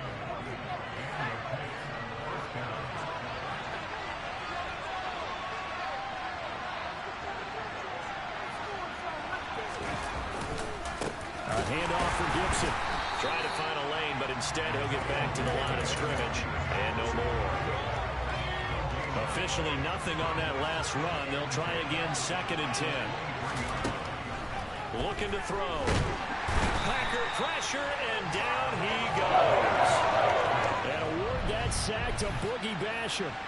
A CD, you know, so often we talk about quarterbacks holding on to the ball too long. Well, we can't say that there. He had no time to do much of anything. Now on 3rd and long, they'll look to throw. Being chased out left. And the throw there going to be incomplete. So it doesn't look like they're going to be able to build off the turnover. Well, the defense certainly did its part to get them the football. But you're exactly right. It looks like they're going to have to punt this one away. And it's not a turnover, but doesn't it feel like one after grabbing the momentum with the defensive play? Yeah, and they had all that momentum after getting the football, and now zapped right back in the other direction. So a good punch, but a solid 12-yard return. And it'll be Packer football here. First down and 10. They'll start on the ground with Harris. And he'll rumble for about 5, up close to the 40. A look at the numbers for Harris in last week's game. 22 carries, 84 yards, and a touchdown. And I'm eager to see how they deploy him in this game. Last week, a heavy workload. Do they decide to bring that down a little bit and try and keep him fresh? Or do they say, guess what? He's locked in. Keep handing him the football. And he's dropped just before the line to gain. 4-yard pickup leaves him with 3rd and 1.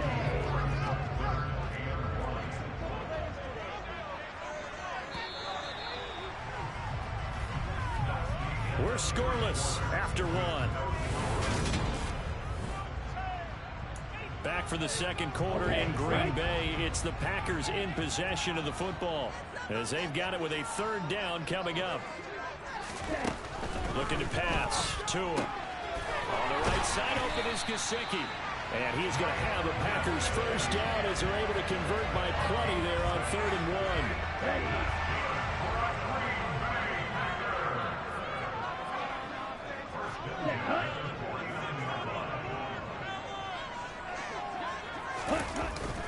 Harris running straight ahead. And a pretty athletic run right there as he's going to get this down inside the 40. 11 yards and a Green Bay Packer first down.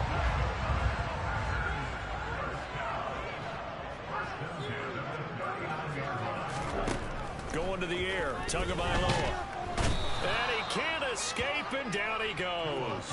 No surprise there. Chase Young wrecks that play with a sack. Don't need it all back at once, but you figure they're going to need something here. 17 yards to go on 2nd down. Another try after the first down sack. Tua. That one thrown away from the pocket. The officials kind of looking at each other, but they'll say there was a receiver in the area, so no penalty, just an incomplete pass. On 3rd and long, it's Tagovailoa.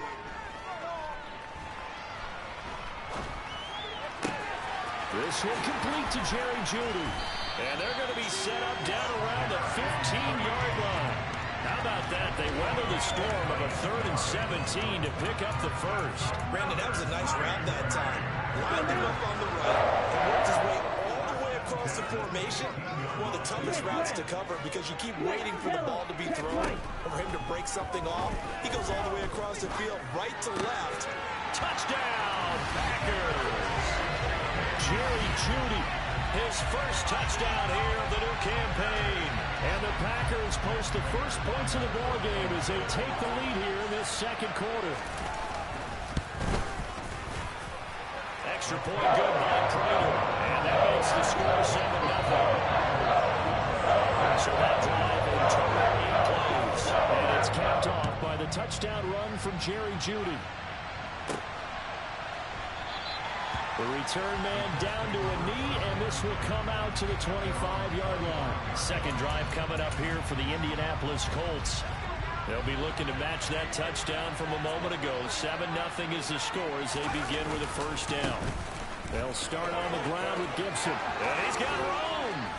And they work this well upfield across the 45.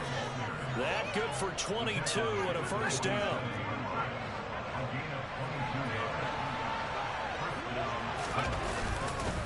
Once more, Gibson. And this will be taken across midfield and into Green Bay territory. It's a 6-yard gain on the ground, and that'll make it 2nd and 4. The Colts are 1-1 through 2 games thus far. It's not a start that's going to set the world on fire, but they've been pretty solid nonetheless.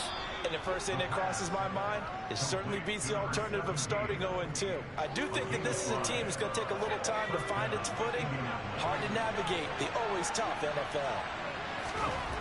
They'll look to throw now on first down. And bringing it in, it's Davis. And they're going to move it down to inside the 25. And this has been a nice answer to the touchdown drive against them a few minutes ago because they've come out and reestablished the tempo. A nice throw there, and they're putting together a very strong drive as a response. Throwing on first down, but this one lines up to be incomplete.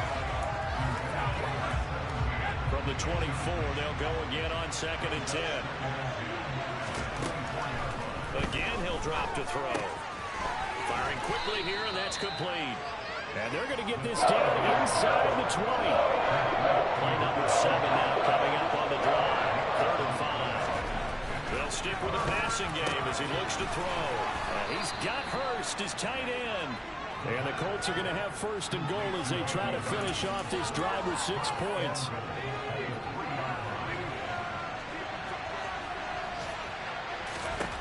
Back to throw again.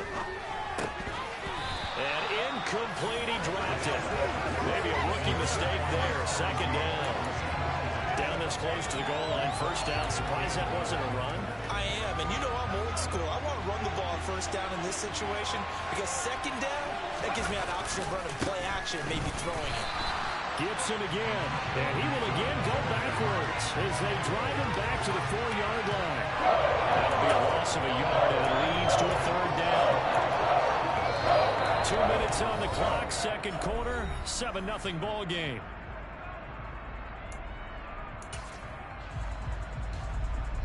Line of scrimmage at the 4. Here's 3rd and goal.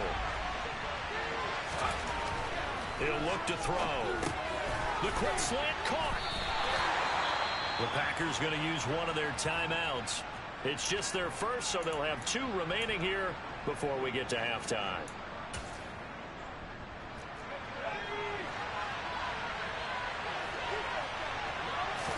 They'll go with the keeper, and he'll get in. He's over for the touchdown.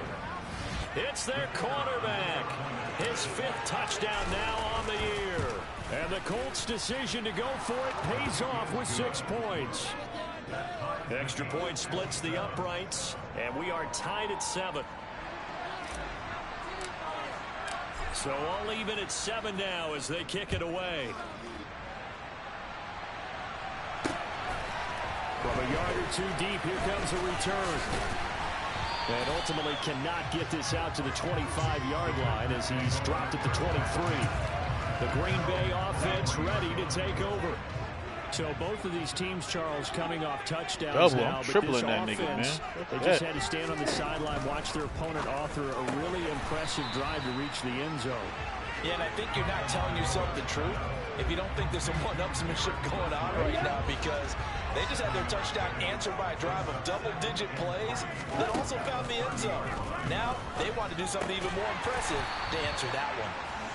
A gain of 5. No, one thing, the Knicks got about 8 picks for that nigga. It's certainly a position built to move the chains because they can control space underneath.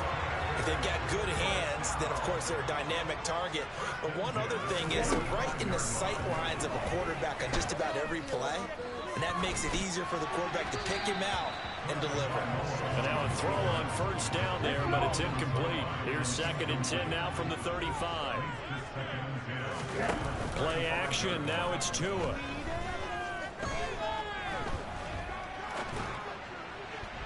And his throw is incomplete.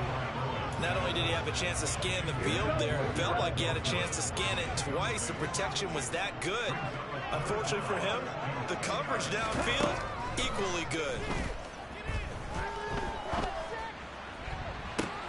All right, rifles one, and that's going to be intercepted. Picked off by J.C. Horn. And the Colts are going to take possession here at their own 33. The Colts come to the line ready to start their next drive. And they got just under 50 seconds, so time enough to try to work their way downfield if they so choose. Just about every quarterback is trained to really look downfield first before you come back and make a nice, safe throw. And in this case, that's exactly what he did. Found his running back. And who's Portland getting? Some space, and it turned out to be a nice play for the offense. That is taken in by Hurst. Now the Colts going to burn the second of their timeouts, as the clock will stop with 33 seconds to go in the first half.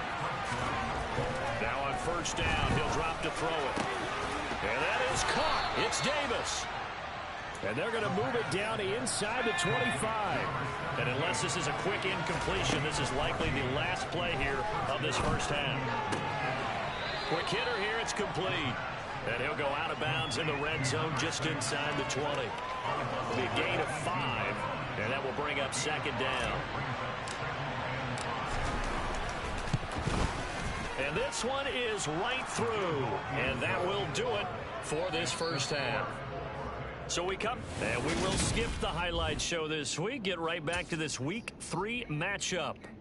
Nobody knows, B. And we welcome you back now alongside Charles Davis. First they said it was Doc. They fired Doc for him, and he still want to leave. Second half ready to get underway. The Colts with a lead, and they will receive the football. And no run back here as the third quarter will commence with a touchback. So here are the Colts to take over. They lost last week. Actually, not only did they lose, they were shut out, but they've got the lead here right now. And this is caught by Watkins. And they get him down, but not before he takes it across the 40-yard line. Just his second catch of the game so far. This one moves the chains. One play has him up past the 40 already, and another 1st and 10. They'll look to throw here. It's caught by Davis. And then James saying he don't want to go there, so it's just like... And they'll be left with 2nd and a couple.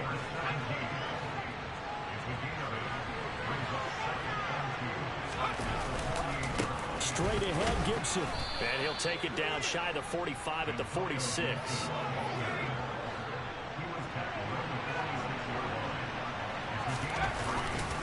On first down, right back to Gibson. There's some space here. And he's going to get this inside the 30. 47 yards now on the ground on just 7 carries. But you gotta give up assets though.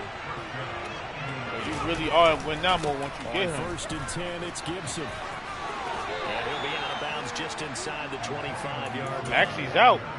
It's a pickup of 4, and it'll bring up 2nd down. Gotta keep him Maxey. He's out of here. Now they'll switch it up. I don't want nobody on your team but Maxey. That's caught over the middle by Hurst. And they'll get this down to the 10. I want Maxey. Well, we're not talking. 12 yards there as they keep this drive rolling. Keep Tobias on first down. It's taken a while for this offense to get going. A little creaky at the start, but they're oiled up now. A nice throw there, and they're really putting together. That means you better win that chip. You better. And all right. Get this one down to about the 10-yard line. Just a yard on the first down carry, so it's 2nd and 9. They'll set up to throw. Had his hands on it, but dropped it. The rookie made a rookie mistake. 3rd down. Play number 9 on the drive coming up, and they need 9 yards on 3rd down. Over the middle, he gets it to Gibson. And he's going to be taken down here still a couple yards short of the first. That's good. The completion there for 7 yards. And it'll be 4th down. Well, it looks like they got what they wanted. They got the completion, but they weren't able to break any tackles or gain nearly enough yardage to pick up the first down. Now to be 4th and short. They'll go. It's Gibson. And he takes this one in for a Colts touchdown. Antonio Gibson, his 2nd rushing touchdown on the year. And the Colts take the opening kickoff of the 3rd quarter and drive right down the field to extend their lead. Extra point right down the middle. And his guys will take a 10-point lead. The Colts kicking team is out there now, and they will send this one away. And here comes a return from just beyond the goal line. And in hindsight, probably should have taken a knee as he only gets this out to the 16-yard line. Ready.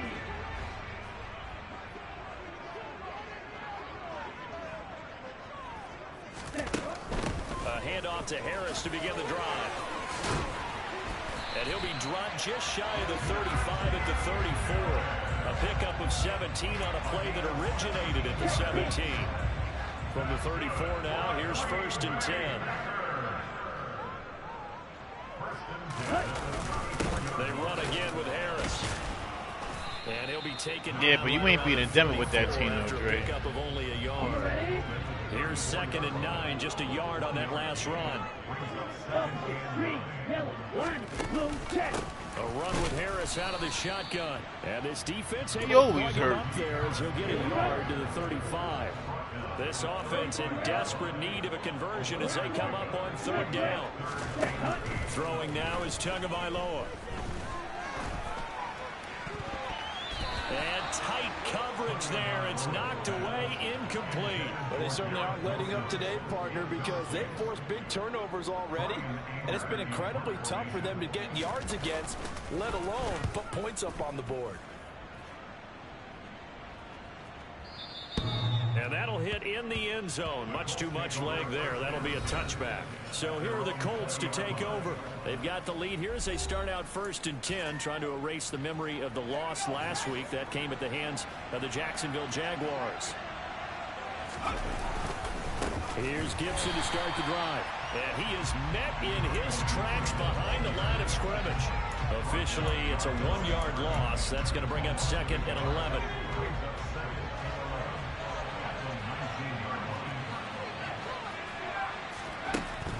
Now back to throw.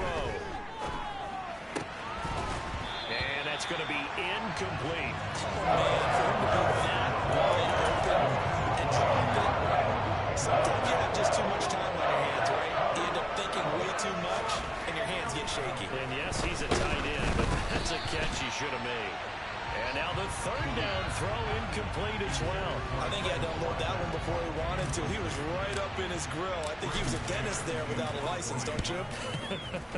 Just not enough time for the play to develop. Just lucky it wasn't a fumble, really. That's contract, and Nick's got the best deal in the league in front of me. Well done. Great. Now the Packers get set to go. And our game's hit a little bit of a lull here, a little bit of a snag. Punts on back-to-back drives. And old school coaches don't necessarily mind that. Didn't turn it over, right? Didn't create a big play for the other team. Right now what you're looking for is can you gain an advantage in field position? And that's what both teams are seeking right now. Yeah, they'll be seeking to gain that advantage. I think they can just game play a little bit too much now. And he is met quickly in the backfield. Down he goes, folded like a this shit is outrageous now. It'll be a loss of a yard. It's not even about trips no more, yo. Bag, that's it.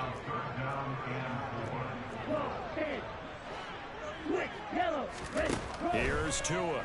You ain't do shit, my nigga. That swung out wide to Harris. And they're going to get this up to midfield. We can talk all we want about football being a game of strength and brawn. It's also a game of mismatches, and they're trying to create one there, getting it to their back out of the backfield to make a bigger play. As we often say, get it to him in space, let him use his leg. Yeah, if he can get a matchup against a linebacker, maybe a defensive end dropping out the zone blitz. They're just out of control now, man. Back now at Lambeau. It's the Packers who have the football, but needed points as we begin quarter number 4.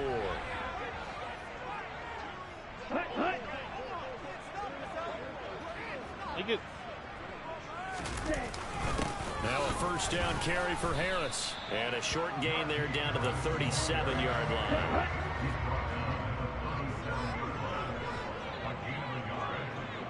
Check right, check pink, opposite, green, yellow, line, blue, check. On 2nd and 9, Tua. Over the middle, complete to Judy. And they're going to get this down near the 35-yard line. The Packers on 3rd down. They've hit it 50%, 3 of 6 to this point. This will be 3rd and 6. He's caught on the sideline, but he's not going to have a first down. They say he was out of bounds, so a big call there that brings up 4th. You got niggas who can't even score 5 points getting 180, yo. And this is good. It was one ahead of gas there at the Boy, they're getting bread though. Niggas on the bench getting 30, 40 million. It's trash. Until this point, but he comes through here and buries one from long range. Yeah, that's awfully impressive because usually kickers like to get that first one out of their system in the first quarter, sort of get them into the flow of the game, but to come in this late and knock it down from long distance, give him a lot of credit. And the Colts getting ready to go. Their lead back down to 1 score after the field goal a moment ago, so they'll be looking to string together a few first downs, likely on the ground as they begin 1st and 10. Still on the bench. Tackle there by Chris Barnes. After the pickup of 5, here's 2nd and 5. They'll look to throw. What are you talking about? I said I didn't want to pick quickly. That's Watkins. Bugging. 7 yards there and a first down. Hey, see, you hate so much. Quite Yeah, the okay. turnaround from a week ago where he threw 4 interceptions. He hasn't had an interception this game, and he told us during the week, my goal, goose egg. He's achieving that so far. But he ain't on the Knicks though. That you can win with, right? Because yeah, I'm not paying you starter money. Shake off a really horrendous week the week before and come back and play mistake-free football to this point. Yeah, that's a guy I want to play with. That's for sure. Quick throw knocked away. It's incomplete. Nice progress down the field was halted by that incompletion. They could try for some safe yards here to get things moving again, or keep throwing it and pushing it downfield to try and pick up bigger yardage. A 2nd down pass play there, but it's incomplete. Great coaches in football is a really simple game. Rush theirs, protect yours. And he's talking about those guys throwing the football. In this situation, the rush one, hitting the quarterback and forcing him into an incompletion. And this is going to result in another first down as the tackle's made got at the good. Packers' 32-yard line. Another good reception there. The Colts on the march from the 32 now. Here's 1st and 10. Should be a cap on bench plays, B. He'll get this one complete to Davis. And he'll be out of bounds just inside the 25-yard line. So 8 yards on the completion there. And that'll bring up a 2nd down in just a couple. They'll drop to throw. And he delivers a strike complete to Watkins. And they do get him down, but not before he's able to slip it inside the 5-yard line. A good pick up there, 20 yards. Gibson is going to take this one in for a Colts touchdown. And that's certainly going to bump up the old win probability index because now it's a 2-score game here in the 4th quarter. Yeah, you're taking me into that deep water now. Win probability index. This game's definitely not over. We're not looking at a 0.5% or something. It's just 2 scores. But the way that this team has played, to me, what I've seen, they absolutely deserve to win this game. They've been the better team by far throughout. And this will not be returnable. It's out of the back of the end zone for a touchback. Another drive coming up for this Packers offense. Last time out, you remember their drive stalled, but thanks to their kicker, booted a long field goal to at least get them 3. Now here they'll try to do better and find the end zone. And in our experience, how much fun is it for coaches to know that they've got a kicker who can nail it from long distance? Now, the hard part is, as an offensive play caller, you don't want that in your head too much where you're relying on it, and he goes out and gets the job done for them. But I'm quite sure he would be content to just kick extra points from here on out. Yeah, absolutely no question. I think his teammates would be okay with him just kicking the extra points as well. Timing's crucial in any route thrown, but when you throw an out, so many things are going through the mind of the receiver. Catching the ball, timing it up with the quarterback. Are my feet going to get down in bounds? On that play, all those things going through his head might have caused him. Fighting through it, he's got space. On the move past the 40. And they're going to get this down to about the 17-yard line here. And CD, we have seen some great runs the last few times we've been together, but I think we can at least put this one in our top 5. That was a determined gallop there. Inside the red zone here, they'll look to throw. Steps away to his left. And he's got it. It's caught for a Packers touchdown. DJ Chark from 17 yards out. And the Packers have made it a one-score game again here in the fourth. Prater for the extra point. And now things get a bit more interesting here in this fourth quarter. Yeah, if I'm going to pay you that much money, you got to bend the needle a little bit. And not much happening on the return as he'll get this to about the 23. Here comes the Indianapolis offense now as they get set to take over. And with that last touchdown, I mean, we're set up for a good finish here. Some things to consider, Charles. Obviously, it's a very close game. Here in the fourth quarter, defensively, they've got all 3 timeouts in their back pocket. So the chess match really ramps up, doesn't it? Because in these situations, what do? Do you run the ball and kill the clock here? Or you try to bury them with another score? And how about defensively? Do you use your timeouts at earliest opportunity? Or wait till you hit the 2-minute warning? So there's a lot going into this one. Let's see how each side goes about their strategy. A give up the middle to Gibson. And down he'll go at the 25. Fourth quarter, down to the final 2 minutes. And we've got a one-score game. So the Colts in possession of the football as we get you reset. This, in all probability, another run here on 2nd and 8. They'll go again with Gibson. And the big boys up front, they're going to stop him right at the line. And now we'll see a timeout used on defense as they stop it right out of the break with 1:57 to go in the ballgame. On 3rd down, here's Gibson. And he gets this one just shy of the 40, down at the 39. Now the Packers going to go ahead and use the second of their timeouts. That'll leave them with just 1 remaining in this fourth quarter of play. Here's a give to Gibson. And I think this defense knew what was coming as he is smothered behind the line. So the first down run lost a couple. Now they come up 2nd and 12. A handoff for Gibson. And this winds up a pickup of 2, maybe 2.5 to about the 39. Now the question everyone's wondering, look at the clock, late fourth quarter, do they put the ball in the air here on 3rd? I don't. I run the football, and I tell my offensive line, no leakage up front. I want my running back hit as I hand the ball off to him. I don't want any type of initiative. But if I am going to throw it, quick throw, out to the perimeter, maybe one of my best receivers running a quick slant or something like that.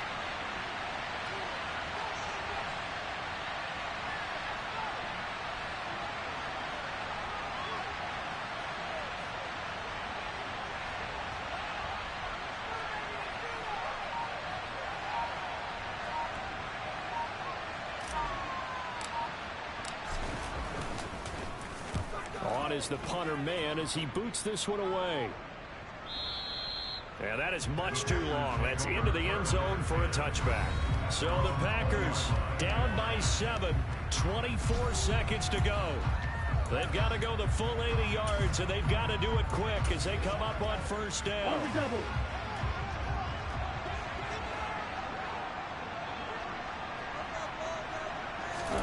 Tua. He's got his man on the crossing route. Tagovailoa. On a huge mistake late, it's intercepted. Picked up by Noah Igbenogany. And the Colts are going to hang on the final play. They get the turnover to seal this football game. So this one winds up an Indianapolis victory. And we talk so much about the turnover battle determining who wins and who loses this game.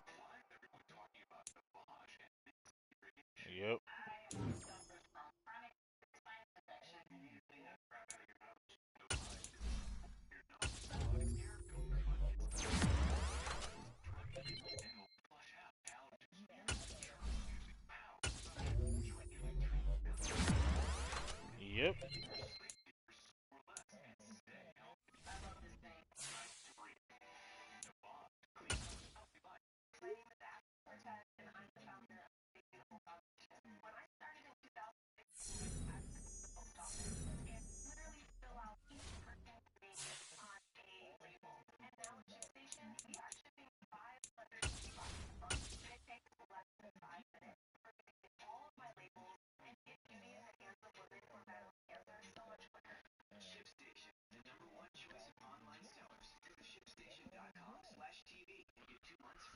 But I think for the money, I think it's hurting the league as far as you're paying all these players. People don't even play no more. People taking days off. You got it's just watering down the league, man. It's making it like not watchable sometimes, man.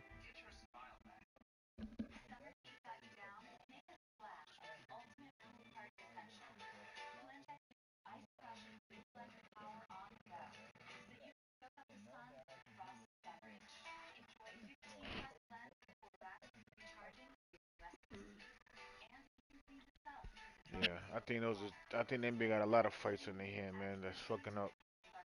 And then the fundamentals, man. Like I'm tired of just niggas just shooting threes. Like dogs, play basketball, man. Like I mean, basketball should be basketball, man. Like it's been football been around 100 years. This shit ain't changing like that. I mean, for safety, yeah, but it ain't. It ain't.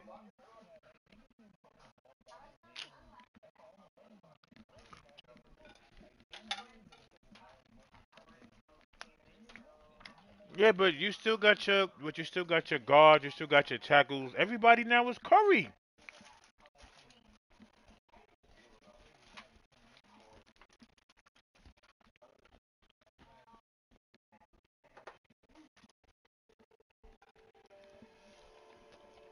Yo, how the league is in.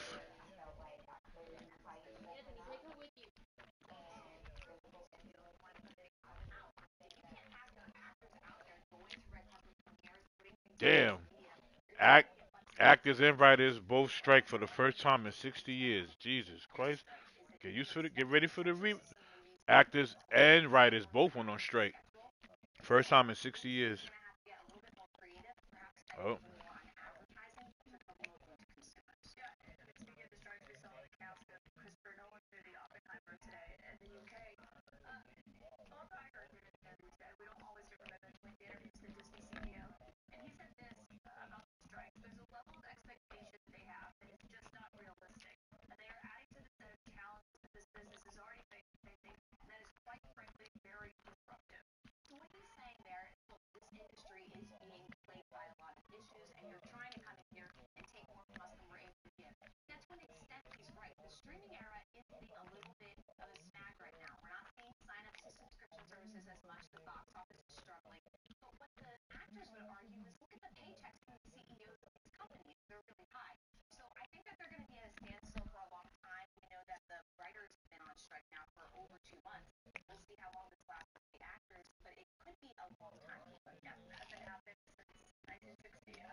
Yo, that's why, yo, I'm not hating on LeBron, if you want to call it hate, but the league been watered down so much, like, I can't respect half his stats either, like, all time shit. Like, that goes with a lot of people. It's just inflated now. Not me. I don't look at it the same. Like, it's too easy. I am.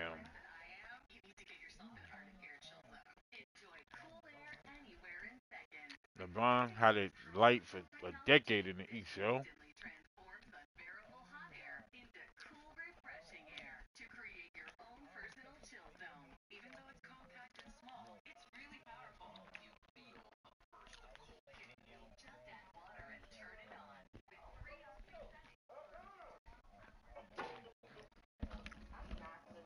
been watching now? All right. I see.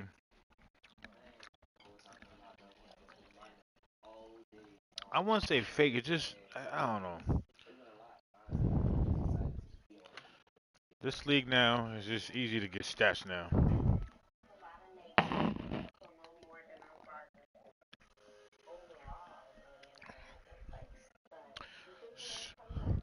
So when you compare these inflated flats, I mean stats to all-time greats, and then I say I can't respect it, then people gonna call us haters or y'all old timers are just I just can't respect some of these shits, b.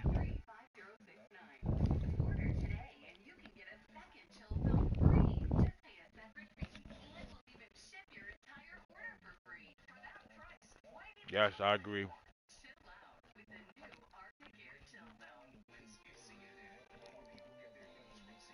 Mhm.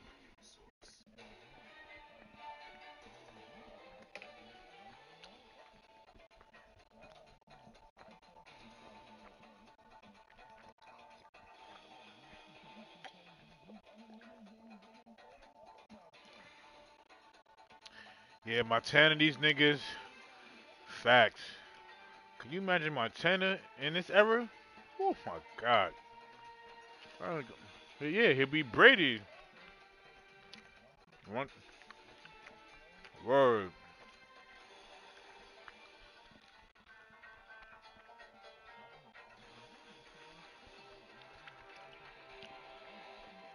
Imagine Jerry Rice. Jerry Rice in this era, you can't touch me. I could go cut through the middle all night. I'm out of here. That's shrimp fried rice all day. Him and Taylor. My God. Fuck that. Michael Irvin in this fucking. Yeah, he used to push. Yeah, yeah, yeah. Hell yeah. But the league allowed it then though. He might change his game.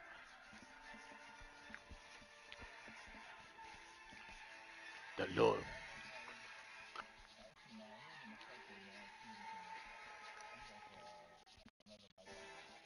Well, no, you had your guy from you had Antoine Bolden's of the world, and he was much better than him. He was physical.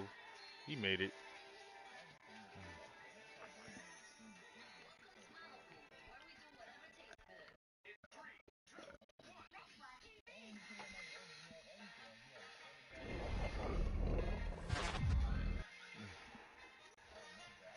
Oh,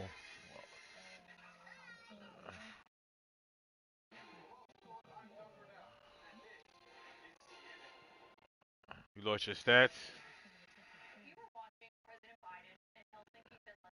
Oh shit.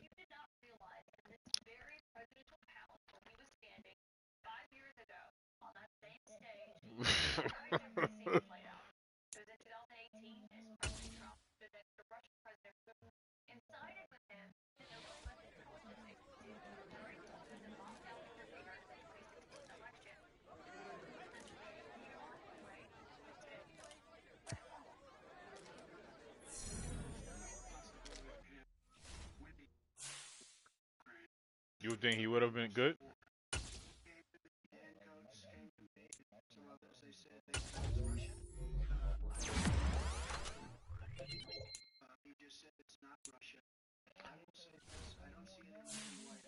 No, no, no, no. No, I was saying Michael. No, I was saying Michael Irvin would eat in this shit in this era. Okay. Oh, yeah. No, no, no, no.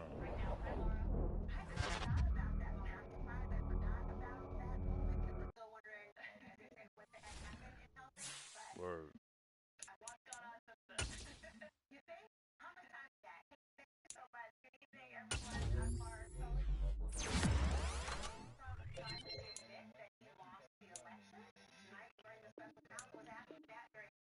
You know what's crazy, JB? I always said for years though, even when Emmett was playing, that he is what he is because of the offensive line. I don't care what nobody tell me, yo. Emmett Smith. I think that line made him.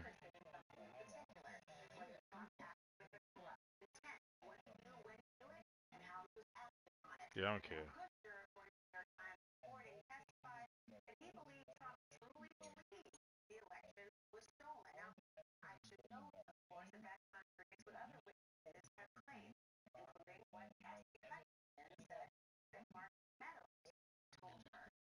Nah, you're right. No, he wasn't wing. All right. But when you have fucking 5 Hall of Famers on that line, yo, son, like the whole fucking 5 made the Ring of Honor, B.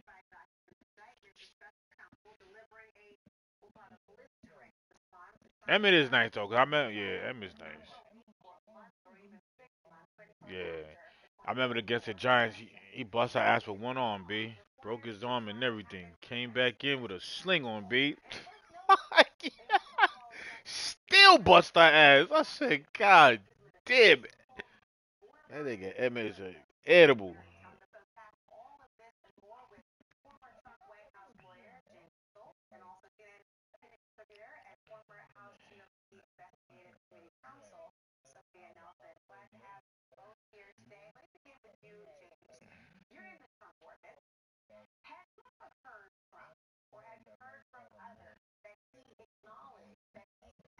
Yeah.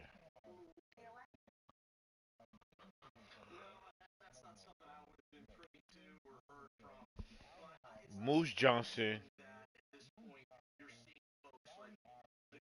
Nate Newton. Yep.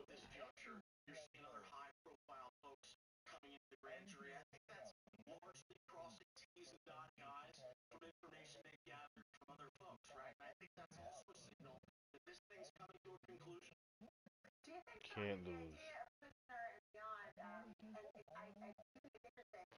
I was wa- yeah. Who y'all? I was watching a podcast on shit. Fred Taylor make the Hall of Fame. I think he should. I think it was dead nice. They was like he ain't got no Pro Bowlers. He had a better career than Kim. Look at Fred Taylor's stats.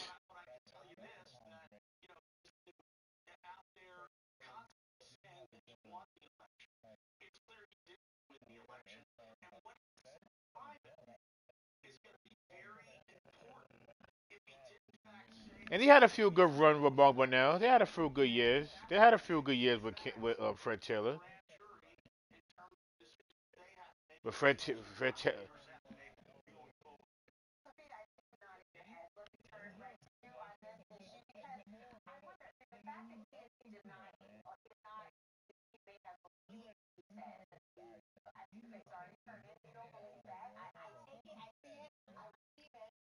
Yeah, he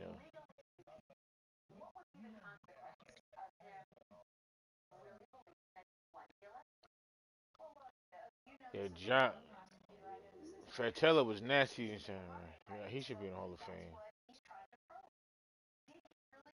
I mean, I didn't realize. Yeah.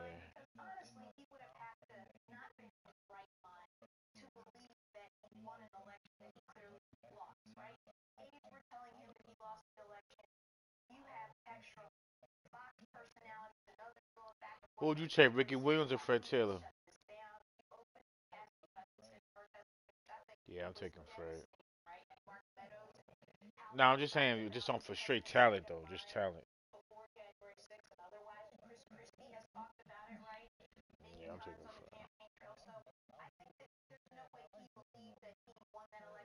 Fred. No, I said Ricky Williams.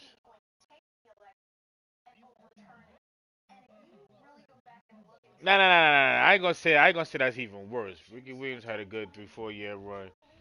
Ricky Williams is better than Ricky Waters, nigga. You crazy? Come on, B. Yo, stop it, JB. I'm going off for talent, nigga. I'm going off for eye test like we just said. Ricky Waters ain't better than Ricky Williams. Get the fuck out of here. I'm not. Yo, running Ricky Waters was I know running Ricky Waters. Yo, when Ricky Williams was in Miami, he wasn't a beast. Ricky Waters was never that. He was never that. He was never that. He wa- he was a Ricky Waters in Miami.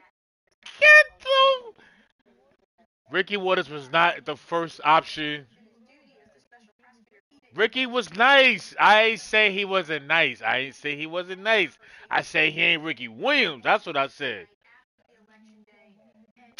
was that nigga used to stay crying on the sideline too, B. Get that shit out. Nah. I hate the 49ers from the Giants. I know Ricky Waters is nice. I said Ricky Williams though was a problem when he was in Miami. Fuck the Saints. When he came Miami, he was not Ricky Waters was never Miami. Ricky Williams. Come on, fellas. I think he almost ran for 2,000 yards one year on Miami.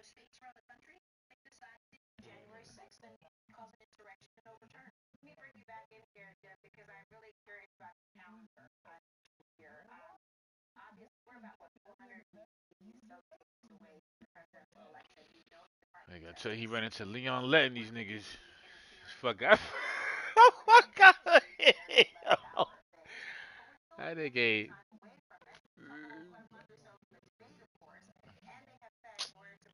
Ricky.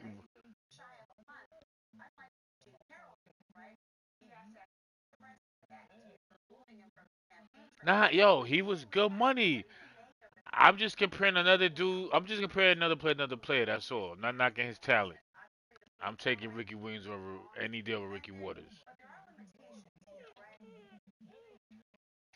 I don't know about that, B. Yo, that Miami Ricky Williams, that nigga won bananas those 3-4 years, B. Bananas. I hate the Niners. I hate them because of the Giants, but I'm not. I got nothing to do with that.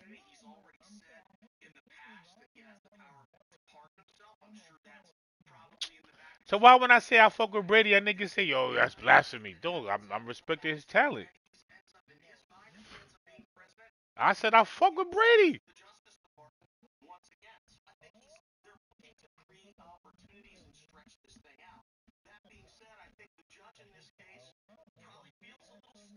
Word. Take two forever got Cash App, Daddy.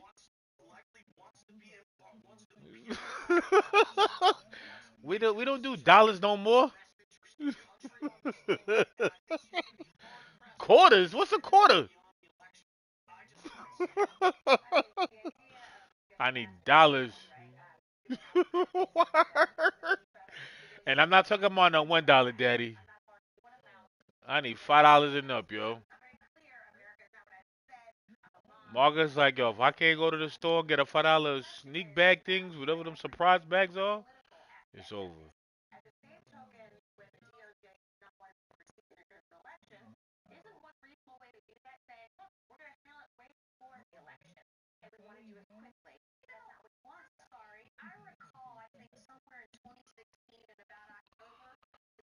Uh,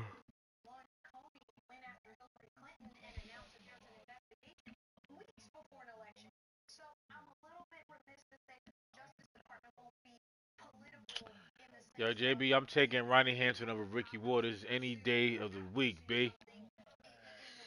Fuck out of here, B. I don't give a fuck what. Well, you know I'm biased to the core. No, don't play my man. We ain't doing that. We ain't doing that. That's my idol. JB, you know I'm biased on that one.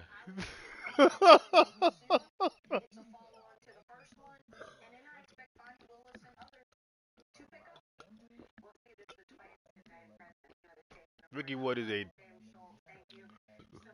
come on. Stop playing. Niggas in East Rutherford know who Ronnie is, B. You bugging.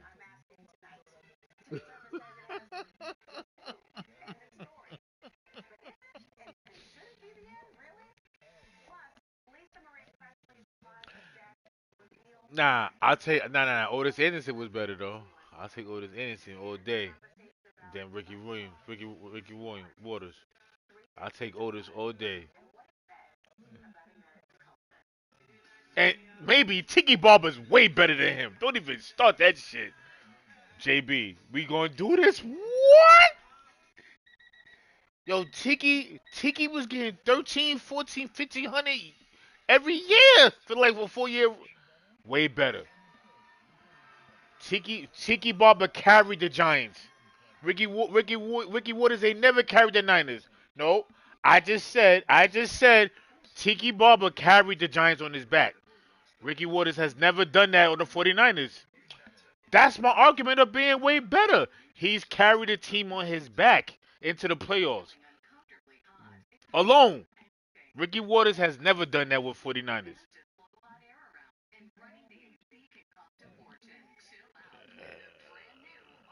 The, the Giants win the chip. The Giants win the chip the next year. Tiki left. That's. I'm telling you the truth. Ricky Waters on the Eagles. I don't remember no fucking Ricky Waters on no Eagles, man. 49ers and that shit, B. Ricky Waters did not. Yo, Ricky Waters is a fucking average running back, B. We not gonna say it act like. I'll take Warwick Dunn. Warwick Dunn was better than Ricky Waters. Warwick Dunn is better than Ricky Waters, and he's not considered a great. I take. I'm alright. I'm bugging. I remember Ricky Waters clearly. He ain't no superstar. He was good. He ain't no Hall of Famer. He ain't no Hall of Famer. Ricky Waters. Ricky Waters ain't no Hall of Famer. Alright, that's all I'm saying. He ain't no Hall of Famer, B. He was good. Nigga, I got mad running backs better than him. That's not even Hall of Famers. Brian, like, no. Brian Westbrook is a Marshall Faulk type player. Not really. He's better than Brian Westbrook. Ouch. Nigga, he did everything. Kick return, punt return, run the ball. What? You out. Alright. We could agree, disagree. That's not hate. That's not hate. I take Westbrook carried his team too with McNabb. Yo, cool. Y'all niggas crazy. Ricky Waters was just a compliment back. He was alright, man. That nigga was not. He was not moving nothing, man. And I remember the battles against the Giants and the Eagles and Dallas. He was alright, man. Lawrence Taylor, these niggas was clotheslining that nigga. That's not crazy. I don't think he was good. He wasn't no. He was alright. He was running Ricky Waters, babe. Fronting. Westbrook is. He did. He did. Tiki's better than Ricky Waters. It's to me. It's no. It ain't. No, it ain't. He's way better. Tiki didn't leave early. He would have made the Hall of Fame. He was throwing up those type of numbers in that brief. Matter of fact, it's an argument. He has Hall of Fame numbers now. That last 4-year run he did was crazy. Waters ain't never did that. Never. I ain't bugging, man. You know he ain't no. He was good. He was alright. Nigga, I respect Rice. I respect that defense. I respect the quarterbacks, Young and Montana. Ricky. I didn't even know he had 10 racks.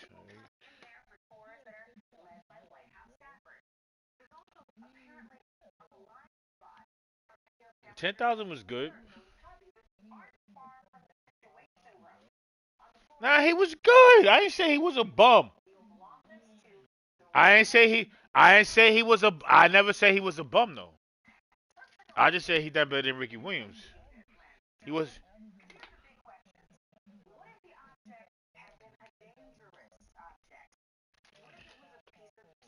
Yo, he's not better than. He's not better than Ricky Williams. Westbrook. He is not better than Westbrook. Westbrook was that dude on Philly, yo. That dude. He's not better than Ricky Williams, B. Ricky Williams. I know he did.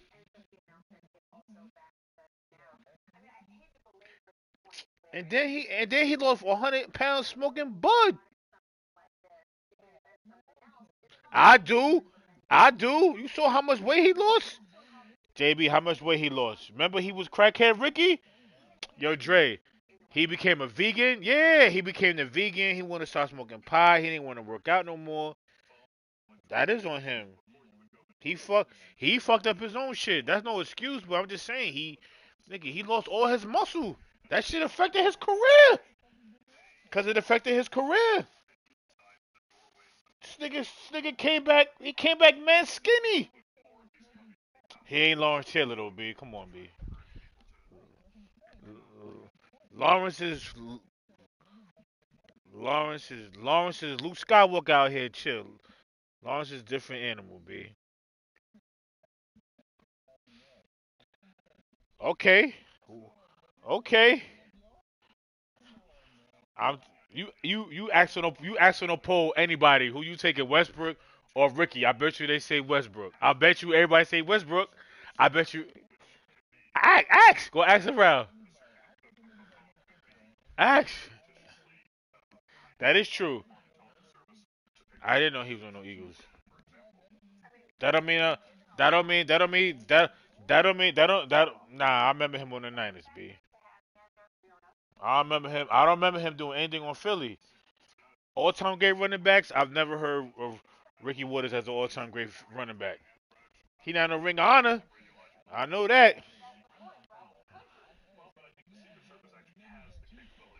He ain't better than no Tiki. He ain't better than Tiki Barber. You could book that shit. Cause you're hating. Cause that's hate. Cause you was following Tiki during his prime, he was throwing them numbers.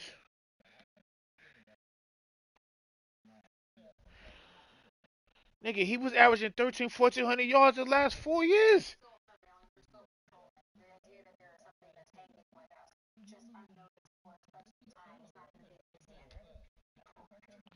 Because Tiki carried his team. Ricky never did that. Nigga, he's not.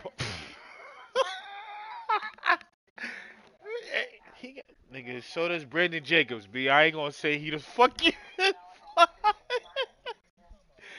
The fuck.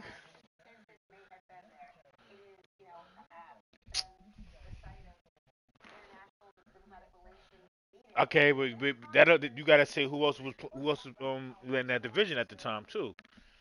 There was better players. There was better players than Tiki. So you can't. So you can't. I ain't making shit. I'm just talking facts. Who made the Pro Bowl them years? Who would have? Who would have Pro Bowls them years?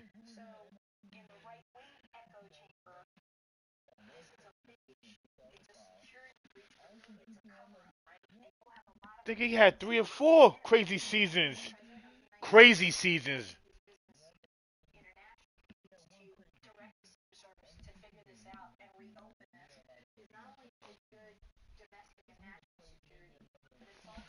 He, yeah, he retired early. I'm, I'm just saying he retired early. I, yeah, he got some crazy shit. They just say, yeah, your name is Tiki, nigga. I know he fed. They went in there.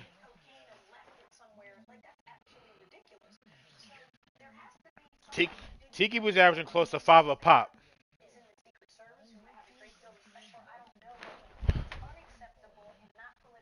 Okay. Ask around. Check his special teams too. Check his kick return and punt return numbers too. That counts. That counts. That count. That counts. That's what makes Deion Sanders so great. He played. All right. Oh, see. Oh, I can't bring on special team numbers, right? Why? Why not? That's what. That's what makes you great too. Come on, Jay.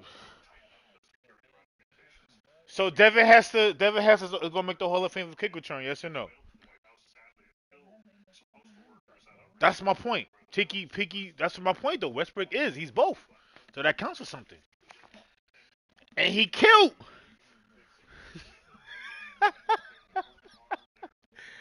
I'm just talking facts, B.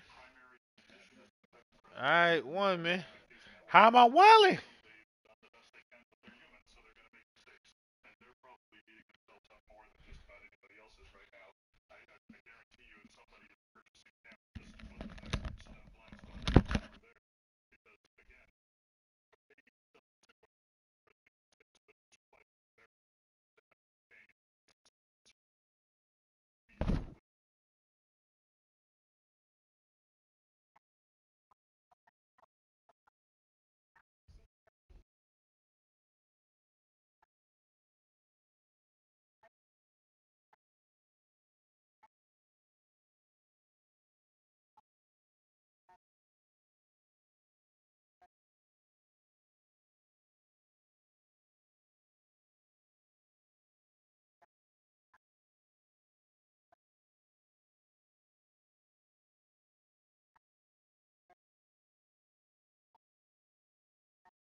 this sort of condition and potential even side effects. Yeah, there's certain parts of this, what happens when we that sound pretty common.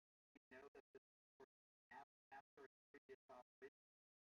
Some things that are more unusual, but what we know is that we had an operation years ago. After you have an operation on your past, you can't tell short.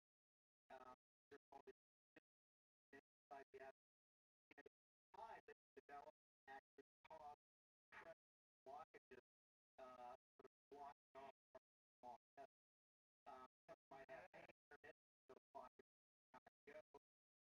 Some of it she had been off and on. Certain one that died, she had significant enough pain that she was able to hospital responses and subsequently and died. Now the official cause of death, what they say was just strengthening of the small bowel. Pushing out the small bowel, part of the small bowel, not getting adequate blood flow, and becoming completely blocked. That is the thing ultimately led to her dying. The first part of that, developing the operation again, that's something that happens controlled that repeat operation, lift up that part. Dying, though, is a bit more. It could be that the small bowel actually opens up, that regulated part opens up, develops ear infection, sepsis, that could be the problem. Sometimes the dead tissue in the small bowel, that can die. But I want to be clear that is unusual. Goes to the hospital all the time. They can have, it sounds like she got to the hospital, it was so far along, they couldn't get the report. Sunday, one more question. The report also listed therapy and not dangerous. Okay. Can medications like this play a role? I think there's two parts of the question here. One is like they go in medication and they stop and down their death. And it sounds like what the medical examiner is saying is that did not happen. On the other hand, medications like opiates, if you have a small bowel problem, they slow down, kill you with the small bowel. So it is what's the cause of death? No. I think that's what the medical examiner is saying. They take work with having you take opiates. That's the wrong thing to do. When you have small bowel obstruction,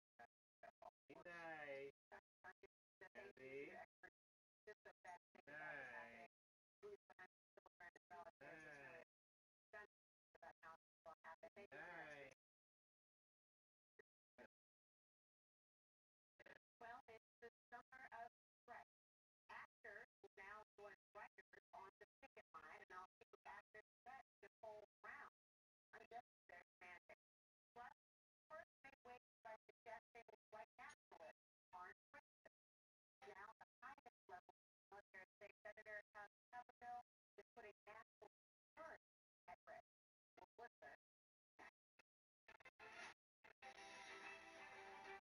When you're feeling uncomfortably hot, hard to escape, especially sleep, but bandages will hot air around and rusty and seeking off the portion. Chill out with the brand new Arctic Air System, the revolutionary person space cooler that keeps you cool and clean the air, yet runs at just 10 a day. We're not always on the same page temperature-wise. I tend to get hot flashes throughout the night. If you are in the same place that I am, you need to get yourself an Arctic Air system. Enjoy cool air anywhere in seconds with Arctic Air's hydro-chill technology that instantly transforms unbearable hot air into cool, refreshing air to create your own personal chill zone. Even though it's compact and small, it's really powerful. stop fighting.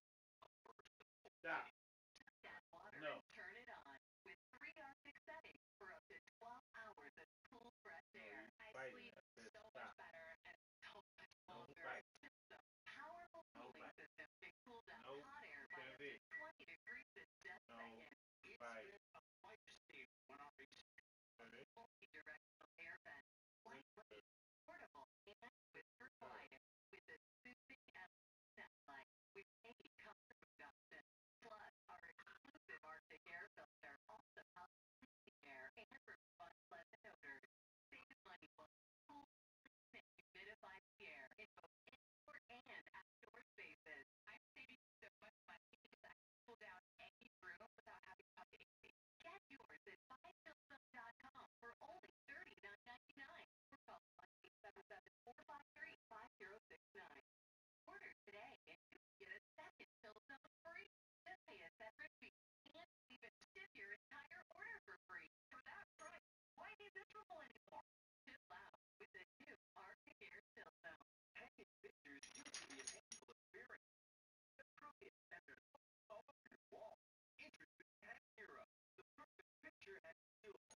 set.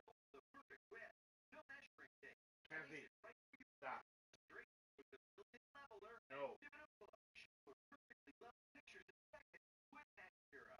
We time-lapse this side by side. On the left, she still measure. With Acura, she's done in under 20 seconds. Acura makes hanging pictures by yourself. That is flawless every time. And it holds a whopping 10 pounds. There's more. Right off the adjustable handle project that needs just one nail. Hang every second with Acura. Look again. No hammer. No measure. Just pop and hang every time. Remember, Acura is the genius all-in-one picture hanging solution. It works with pictures of all shapes, sizes, and colors. Now, here's your chance to order. Call or go online to get Acura, the instant picture hanger for $19.99. Order now with only 50 nails. Ask free. There's more. Now you can double the offer. Just pay a separate fee. And we'll ship your entire order free. Get 2 Acura, 100 nails, and free shipping. This limited time offer. Acura.com. To order, call 1-800-401-6037 or online at Acura.com. Order now. This is CNN. It's the summer of crisis. One after the mountain fires decline, as well as demand more of the tide.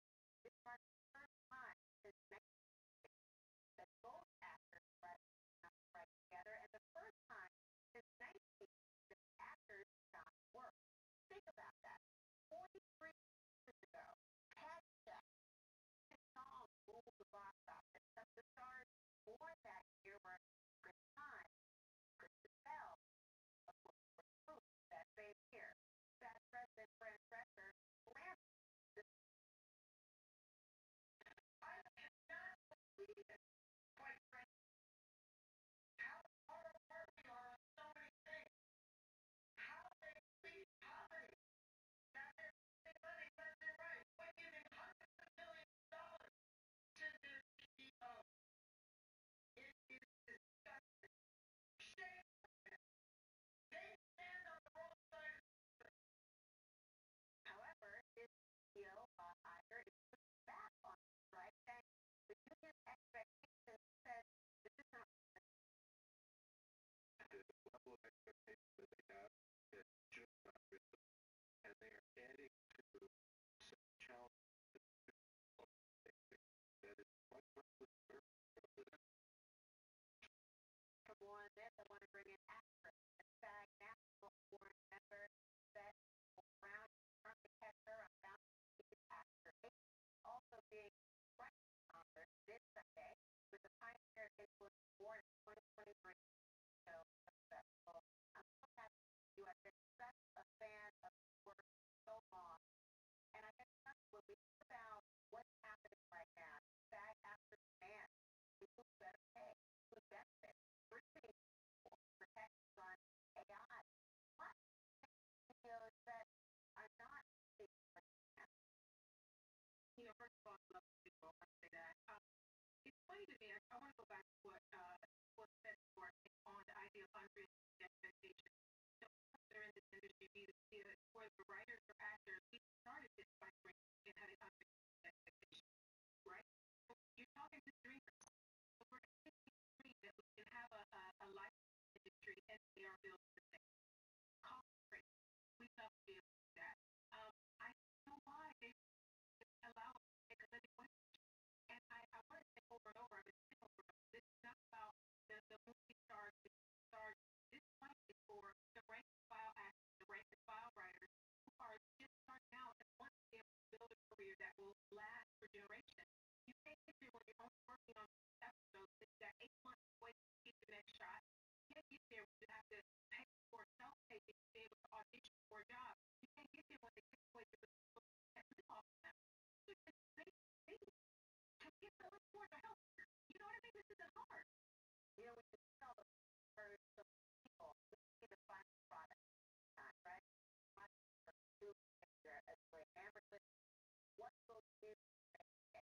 You see the list of questions and production, all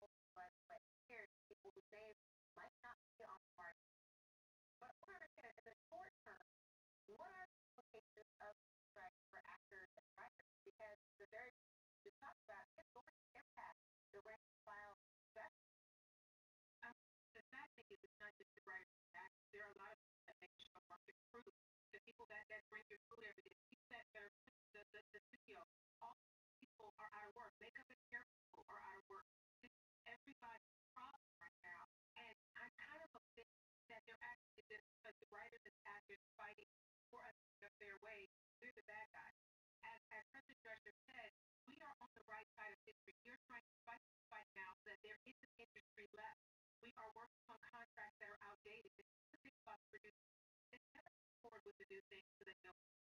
So the idea of saying that AI, AI, still the AI is going to make a lot of money. And that's why you want to make sure that control. We have been changing the contract. They'll make it about saying streaming is not lucrative. And then you find out 3 or 4 years later by the time you're in the contract that you're making millions buying guys. So we're trying to stop that process and not have to change. That's about having industry the leverage that is think about that. How that you talk about are greater than how that this is really a moment in time, but decades literally happened. Do you have any sense of how long they did the last? Is it that much far away? If you hear the producers talk about it, they're going to keep going. Nobody has home. That's how long they that by issues like this and more of us talking that